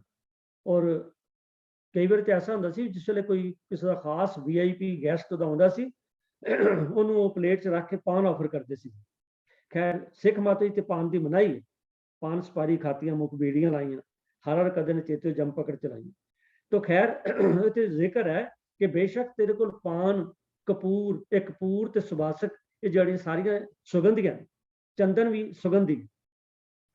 कहंदे भावें तू सारी उम्र बड़ा वड्डा राज होवे तेरा, छतर सिंघासन होवे, सुंदर इस्त्री होवे, और पान, कपूर, सुबासक, चंदन, भाव यह है कि तू मतलब बड़ा लहर बहर का जीवन बतीत करे, परंतु जेकर तेरी आत्मा परमात्मा नाल लपेट नहीं हुई, भाव है तू परोपकारी काम नहीं किते, ते अंत तऊ मरण, तू समझ तेरा जीवन निष्फल है। एडा प्रतापी, एडा वड्डा राजा हो के भी, इन्ने सुख दे साधन हो के भी, कबीर साहब कहते तेरा जीवन जिहड़ा वो निष्फल, किसी काम नहीं, अंत तऊ मरण। सो अंत तऊ मरण का मतलब यह है कि जीवन का लक्ष्य पूरा नहीं होया। देखो ये जिहड़ियां सारी चीज़ां आ रही ना, गुरु अर्जन साहब जी ने सानू ना एक शब्द दे विच जिन्नियां चीज़ां ये आईयां ना, इस तो इलावा होर भी कई जड़ियां ने करके ना, शब्द लंबा है, मैं सिर्फ रैफरेंस दे रहा। गुरु अर्जन साहिब ने पाठ पढ़ियो और वेद विचारियो, निवल भंगम साधे, पंच जना से संग न छुटके हो, अदक हम्बद बाधे प्यारे, इन बिद मिलना जाई, मैं किए कर्म अनेक, हार परियो स्वामी के द्वारे, दीजे बुद्ध विवेका। इत्थे आके गल जे जीवन सफल करना चाहना तो इन्हां चीज़ां तो सारियां तो हार के, भाव इन्हां विच कुछ नहीं प्राप्त होया। पाठ पढ़ियो और वेद विचारियो, निवल भंगम साधे, क्यों? क्योंकि सारा करन दे नाल है ध्यान देना। मैं तो कई बार गलती ना लग जाए भी ये कहता भी पाठ नहीं पढ़ना चाहिए, नहीं, उत्ते लिखिया पंज जना से संग ना छुट, पाठ ते बड़े पढ़े, परंतु तेरा पंज जन जिहड़े ने पंज चोर, उन्हां तो तेरा छुटकारा नहीं होया, ते पाठ पढ़न दा की फायदा। मैं हुणे बेनती कीती सी, जे 50 साल पहले मेरे च कोई वीकनेस सीगी ते मैं 50 साल हो गए पाठ करदे, जे अज भी उही है तो फिर दसो मतलब भी कोई फायदा है? यही तो कह रहे कबीर गुरु अर्जन साहब जी इत्थे कि प्यारे इन बिद मिलना जाई, मैं किए कर्म अनेका, तैनूं चाहिए कि हार परियो स्वामी के द्वारे, आके अरदास कर सतगुरु सच्चे पातशाह, दीजे बुद्ध विवेका, मैनूं विवेक बुद्धि दिओ, तां जे मैं माड़ा काम मैं करन लगे उस वेले हट जावां, माड़ी चीज़ सामने आवे मेरी दृष्टि बंद हो जाए, माड़ी कोई आवाज़ आवे मेरे कान बंद हो जाए, भावे मेरे ते कंट्रोल होवे अपने इंद्रियां ते कि मैं माड़ी चीज़ नहीं देखनी, मैं माड़ी नहीं सुननी, मैं चंगे पासे चढ़ना। इसे शब्द विच ना गुरु महाराज ने ना अगे बड़ा कुछ और दस्सिया, प्यारे ने भी मिलना जाए, मैं किए करने, हार परियो स्वामी के द्वारा दीजा बुध, मोन पियो कर पाती रहो, नगन फिरो बन माही, तट तीरथ वो धरती परम्यो, दुबदा छुटके नहीं।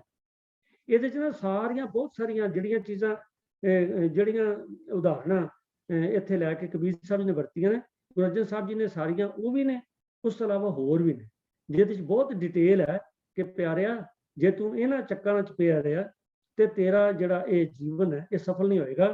ਤੇ ਅਖੀਰ ਤੇ ਜਾ ਕੇ ਜਿਹੜਾ ਰਹਾਉ ਦੂਜਾ ਉਹਦੇ 'ਚ ਉਹਨਾਂ ਨੇ ਉਹਦਾ ਸੋਲੂਸ਼ਨ ਵੀ ਦੱਸਿਆ ਕਿ ਸਿਰ ਕਰਮਨ ਕੈ ਕਰਮ ਸਾਧ ਸੰਗ ਜਿਸ ਭਿਓ ਪ੍ਰਾਪਤ। ਕਹਿੰਦੇ ਅਖੀਰ ਤੇ ਹੈ ਕਿ ਤੂੰ ਜੇ ਸਾਰੇ ਚੰਗੀਆਂ ਕਰਮਾਂ ਤੋਂ ਸਭ ਤੋਂ ਨੇਕ ਕਰਮ ਜਿਹੜਾ ਉੱਚ ਕਰਮ ਹੈ ਉਹ ਇਹ ਹੈ ਕਿ ਤੂੰ ਸਾਧ ਸੰਗਤ ਵਿੱਚ ਰਹਿ ਕੇ ਸਤ ਸੰਗਤ ਕਰ ਤੇ ਸਤ ਸੰਗਤ ਵਿੱਚੋਂ ਇਹ ਜਿਹੜੇ ਉਪਦੇਸ਼ ਨੇ ਗ੍ਰਹਿਣ ਕਰਕੇ ਜੀਵਨ ਉਹਦੇ ਨਾਲ ਤੂੰ ਆਪਣਾ ਪਵਿੱਤਰ ਬਣਾ। ਤੋ ਸਾਧ ਸੰਗਤ ਜੀ ਸਾਰਾ ਆਪਾਂ ਜਿਹੜੀ ਵਿਚਾਰ ਕਰ ਰਹੇ ਹਾਂ ਉਹ ਇਹ ਹੈ ਕਿ ਜਿਹੜਾ ਸਾਡਾ ਜੀਵਨ ਹੈ ਇਹ ਅਸੀਂ ਇੱਕ ਵਣਜ ਕਰਨਾ ਹੈ, ਇੱਕ ਵਪਾਰ ਕਰਨਾ ਹੈ ਤੇ ਅਸੀਂ ਇਹ ਦੇਖਣਾ ਕਿ ਵਪਾਰੀ ਉਹੀ ਸਫਲ ਹੈ ਜਿਹਨੂੰ ਪ੍ਰੋਫਿਟ ਹੋਵੇ, ਜਿਹੜਾ ਕੁਝ ਖੱਟ ਕੇ ਲਿਆਵੇ, ਜਿਹੜਾ ਆਪਣੇ ਉਸ ਵਪਾਰ ਨੂੰ ਹੋਰ ਵਧਾਵੇ। ਸਤਿਗੁਰੂ ਜੀ ਨੇ ਸਾਨੂੰ ਸਵਾਸਾਂ ਦੀ ਪੂੰਜੀ ਦਿੱਤੀ ਹੈ, ਅਸੀਂ ਇਹਨਾਂ ਸਵਾਸਾਂ ਦੇ ਨਾਲ ਏਡੇ ਜ਼ਿਆਦਾ ਕੰਮ ਕਰੀਏ, ਏਡੇ ਵਧੀਆ ਕੰਮ ਕਰੀਏ। ਅਸੀਂ ਸੋਚੀਏ ਬਈ ਆਇਆ ਅਸੀਂ ਆਪਣੇ ਚੋਂ ਕਿਹੜਾ ਔਗਣ ਨੂੰ ਦੂਰ ਕੀਤਾ, ਉਹਦੀ ਲਿਸਟ ਬਣਾਈਏ। ਉਸ ਤੋਂ ਬਾਅਦ ਇਹ ਸੋਚੀਏ ਕਿ ਅਸੀਂ ਇਹ ਕਿਵੇਂ ਸਾਨੂੰ ਪ੍ਰਾਪਤ ਹੋਇਆ। ਪਤਾ ਲੱਗੇਗਾ ਗੁਰਬਾਣੀ ਦੇ ਇਹਨਾਂ ਉਦੇਸ਼ਾਂ ਕਰਕੇ ਪ੍ਰਾਪਤ ਹੋਇਆ। ਹੁਣ ਉਹਨਾਂ ਉਦੇਸ਼ਾਂ ਨੂੰ ਆਪਾਂ ਸਪਰੈਡ ਅਪ ਕਰੀਏ, ਉਹਨਾਂ ਦਾ ਪ੍ਰਚਾਰ ਕਰੀਏ। ਆਪ ਜਪੈ ਔਰਾ ਨਾਮ ਜਪਾਵੇ ਤਾਂ ਜੀਵਨ ਸਫਲ ਹੋਣਾ ਹੈ। ਨਹੀਂ ਤੇ ਇਹ ਥੋੜਾ ਹੈਗਾ ਵੀ ਮੇਰਾ ਜੀ ਮਕਾਨ ਵਧੀਆ ਜੀ, ਮੇਰਾ ਤੇ ਪਰਿਵਾਰ ਬੜਾ ਅੱਛਾ ਹੈ ਜੀ, ਮੇਰਾ ਵਪਾਰ ਬੜਾ ਚੰਗਾ ਜੀ, ਖਾਣ ਪੀਣ ਦੀ ਕੋਈ ਕਮੀ ਨਹੀਂ, ਸਭ ਕੁਝ ਹੈ।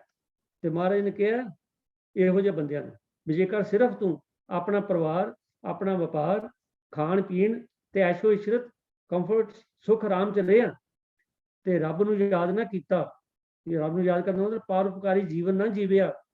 ਫਿਰ ਮਹਾਰਾਜ ਨੇ ਬਾਣੀ 'ਚ ਇਹ ਵੀ ਲਿਖਤਾ ਕਿ ਫਿੱਟ ਅਵੇਹਾ ਜੀਵਿਆ ਜਿਤ ਖਾਏ ਵਧਾਇਆ ਪੇਟ, ਨਾਨਕ ਸੱਚੇ ਨਾਮ ਵਿਣ ਸਭੋ ਦੁਸ਼ਮਣ ਹੈ। ਇਹ ਜਿਹੜੀਆਂ ਜੇ ਤੂੰ ਸੱਚੇ ਨਾਮ ਨਾਲ ਨਹੀਂ ਜੁੜਿਆ, ਇਹ ਜਿਹੜੀਆਂ ਚੀਜ਼ਾਂ ਤੇ ਤੂੰ ਮਾਣ ਕਰਦਾ, ਜਿਹੜੀਆਂ ਤੈਨੂੰ ਸਵਾਦੀ ਲੱਗਦੀਆਂ, ਜਿਹਨਾਂ ਤੂੰ ਐਸ਼ਾ ਲੈ ਰਿਹਾ, ਇਹ ਸਾਰੀਆਂ ਤੇਰੀਆਂ ਸਭੋ ਦੁਸ਼ਮਣ ਹੇਤ, ਇਹ ਤੇਰੀਆਂ ਦੁਸ਼ਮਣ ਬਣ ਕੇ ਖੜੀਆਂ ਹੋ ਜਾਣਗੀਆਂ। ਇਸ ਕਰਕੇ ਗੁਰਬਾਣੀ ਸਾਡਾ ਦਿਮਾਗ ਸਹੀ ਕਰਦੀ ਹੈ, ਕਿਉਂਕਿ ਦੁਨੀਆ ਮੈਂ ਸ਼ੁਰੂ 'ਚ ਕਿਹਾ ਸੀ ਦੁਨੀਆ ਦੀ ਚਕਾਚੌਂਧ ਕਰਕੇ ਅਸੀਂ ਆਪਣੇ ਉਦੇਸ਼ ਤੋਂ ਖੁੰਝ ਜਾਂਦੇ ਤੇ ਅਸੀਂ ਪਰਪਸ ਆਫ ਲਾਈਫ ਜਿਹੜਾ ਨੂੰ ਭੁੱਲ ਜਾਂਦੇ। ਤੇ ਗੁਰਬਾਣੀ ਜਿਸਲੇ ਪੜ੍ਹਦੇ ਆ ਨਾ, ਸੁਣਦੇ ਆ ਨਾ, ਸਮਝਦੇ ਆ ਨਾ, ਤੇ ਫਿਰ ਕੀ ਇੱਕ ਸ਼ੌਕ ਲੱਗਦਾ, ਝਟਕਾ ਲੱਗਦਾ। ਜਿਵੇਂ ਕਈ ਵਾਰੀ ਕੋਈ ਬੰਦਾ ਜਿਹੜਾ ਉਹਨੂੰ ਕੋਈ ਸਮੱਸਿਆ ਆ ਜਾਏ ਨਾ ਜੀ, ਤੇ ਕਈ ਸਾਈਕੈਟਰਿਸਟ ਜਿਹੜੇ ਨਾ ਉਹਨੂੰ ਸ਼ੌਕ ਲਾਉਂਦੇ ਨੇ ਤਾਂ ਜੀ ਉਹਦਾ ਫਿਰ ਵੇਵਸ ਜਿਹੜੀਆਂ ਚੱਲ ਪੈਣ। ਇਹੀ ਹੋਣਾ, ਮੈਨੂੰ ਤੇ ਡਾਕਟਰੀ ਤੇ ਨਹੀਂ ਪਤਾ, ਡਾਕਟਰ ਸਾਹਿਬ ਬੈਠੇ ਨੇ ਉਹ ਦੱਸਣਗੇ। ਪਰ ਇਹ ਜਿਹੜੀ ਬਾਣੀ ਆ ਨਾ, ਗੁਰਬਾਣੀ ਅਸੀਂ ਸੁਣਨੇ ਆ ਨਾ, ਠੀਕ ਹੈ ਮਨੁੱਖ ਕੋਲ ਗਲਤੀਆਂ ਹੋ ਜਾਂਦੀਆਂ, ਪਰ ਜਦੋਂ ਗੁਰਬਾਣੀ ਸੁਣਦੇ ਆ ਫਿਰ ਸ਼ੌਕ ਲੱਗਦਾ ਵੀ ਹੈ ਮੈਂ ਇਹ ਕੀ ਕਰ ਰਿਹਾ। ਤੇ ਫਿਰ ਬੰਦਾ ਸਿੱਧੇ ਰਸਤੇ, ਜੇ ਤੇ ਸ਼ੌਕ ਲੱਗਣ ਤੋਂ ਬਾਅਦ ਸਿੱਧੇ ਰਸਤੇ ਤੇ ਆ ਜਾਏ ਤੇ ਜਨਮ ਸਫਲ ਹੈ। ਪਰ ਜੇ ਸ਼ੌਕ ਵੀ ਲੱਗ ਗਿਆ ਤੇ ਫਿਰ ਉਹ ਕੀਤਾ, ਫਿਰ ਸ਼ੌਕ ਲੱਗ ਗਿਆ ਫਿਰ ਉਹ ਕੀਤਾ, ਫਿਰ ਤੇ ਉਹ ਲਫ਼ਜ਼ ਸਾਡੇ ਤੇ ਆ ਜਾਣੇ ਨੇ ਭਾਈ, ਅੰਤ ਤਉ ਮਰਨਾ। ਲਓ ਜੀ ਅਖੀਰਲਾ ਬੰਦ ਜਿਹੜਾ ਹੈ ਉਹਦੇ 'ਚ ਕਬੀਰ ਸਾਹਿਬ ਕਹਿੰਦੇ ਨੇ ਕਿ ਵੇਦ ਪੁਰਾਨ ਸਿਮਰਤ ਸਭ ਖੋਜੇ ਕਹੂੰ ਨਾ ਉਬਰਨ। ਕਹਿੰਦਾ ਮੈਂ ਸਾਰਾ ਕੁਝ ਕਰਕੇ ਦੇਖ ਲਿਆ, ਏਦਾਂ ਗੱਲ ਨਹੀਂ ਬਣਦੀ। ਕਹੂੰ ਨਾ ਉਬਰਨਾ ਮਤਲਬ ਬਚਣਾ, ਏਦਾਂ ਬਚਣ ਦੀ ਕੋਈ ਆਸ ਨਹੀਂ ਹੈ। ਕਹਿੰਦੇ ਮੈਂ ਸਾਰਾ ਖੋਜ ਕੇ ਦੇਖਿਆ ਵੀ ਏਦਾਂ ਆਸ ਨਹੀਂ। ਆਸ ਕੀ ਹੈ ਉਹ ਵੀ ਪਤਾ ਲੱਗ ਗਈ। ਆਸ ਇਹ ਹੈਗੀ ਕਹੋ ਕਬੀਰ ਇਉਂ ਰਾਮੈ ਜੰਪੋ ਮੇਟ ਜਨਮ ਮਰਨਾ। ਕਹਿੰਦੇ ਨੇ ਭਾਈ ਇਉਂ ਮਾਨੇ ਇਸ ਤਰ੍ਹਾਂ। ਕਬੀਰ ਕਹਿੰਦਾ, ਕਬੀਰ ਜੀ ਆਖਦੇ ਹਨ ਕਿ ਇਉਂ ਮਾਨੇ ਕੀ ਹੁੰਦਾ, ਲਾਈਕ ਦਿਸ, ਇਸ ਤਰ੍ਹਾਂ ਰਾਮੇ ਜੰਪੋ। ਕਿਸ ਤਰ੍ਹਾਂ ਰਾਮੇ ਜੰਪੋ? To live by conforming to God's commands. ਵੀ ਜਿਸ ਤਰ੍ਹਾਂ ਵਾਹਿਗੁਰੂ ਜੀ ਨੇ ਸਾਨੂੰ ਕਿਹਾ ਨਾ ਜੀਵਨ ਬਤੀਤ ਕਰ, ਤੂੰ ਉਹਦੇ ਮੁਤਾਬਕ ਜੀਵਨ ਬਤੀਤ ਕਰੇਗਾ। ਰਾਮ ਜੰਪੋ ਇਹ ਹੈ, ਮੈਂ ਸ਼ੁਰੂ 'ਚ ਇਸ਼ਾਰਾ ਕੀਤਾ ਸੀਗਾ ਕਿ ਸਿਮਰਨ ਕੀ ਹੈ। ਇੱਕ ਪਰਫੈਕਟ ਲਾਈਫ ਜਿਹੜੀ ਹੈ ਬਣਾਉਣੀ, ਇਹ ਸਿਮਰਨ। ਮੇਰੇ ਅੰਦਰ ਝੂਠ ਹੈ, ਖਿਮਾ ਕਰਨਾ ਜੀ, ਮੇਰੇ ਅੰਦਰ ਝੂਠ ਹੈ, ਮੈਂ ਉਹਨੂੰ ਧੋ ਕੇ ਸਾਫ਼ ਕਰਾਂ। ਮੇਰੇ ਅੰਦਰ ਕੋਈ ਹੋਰ ਕਮਜ਼ੋਰੀ ਹੈ, ਉਹਨੂੰ ਮੈਂ ਆਪਣੇ ਅੰਦਰੋਂ ਕੱਢਾਂ। ਠੀਕ ਹੈ ਜੀ। ਜਿਵੇਂ ਭਾਂਡਾ ਜਿਹੜਾ ਮੈਲਾ ਹੋ ਜਾਏ ਨਾ, ਕੁਚੈਲਾ ਹੋ ਜਾਏ, ਅਸੀਂ ਉਹਨੂੰ ਫਿਰ 1 ਵਾਰੀ 2 ਵਾਰੀ 3 ਵਾਰੀ 4 ਵਾਰੀ ਮਾਂਜਨੇ ਆ ਚੰਗੀ ਤਰ੍ਹਾਂ, ਤੇ ਉਹਦੀ ਮੈਲ ਫਿਰ ਨਿਕਲਦੀ। ਇਸੇ ਤਰ੍ਹਾਂ ਜਨਮ ਕੀ ਮਨ ਕੋ ਮਨ ਲੱਗੀ ਕਾਲਾ ਹੋਸਿਆ।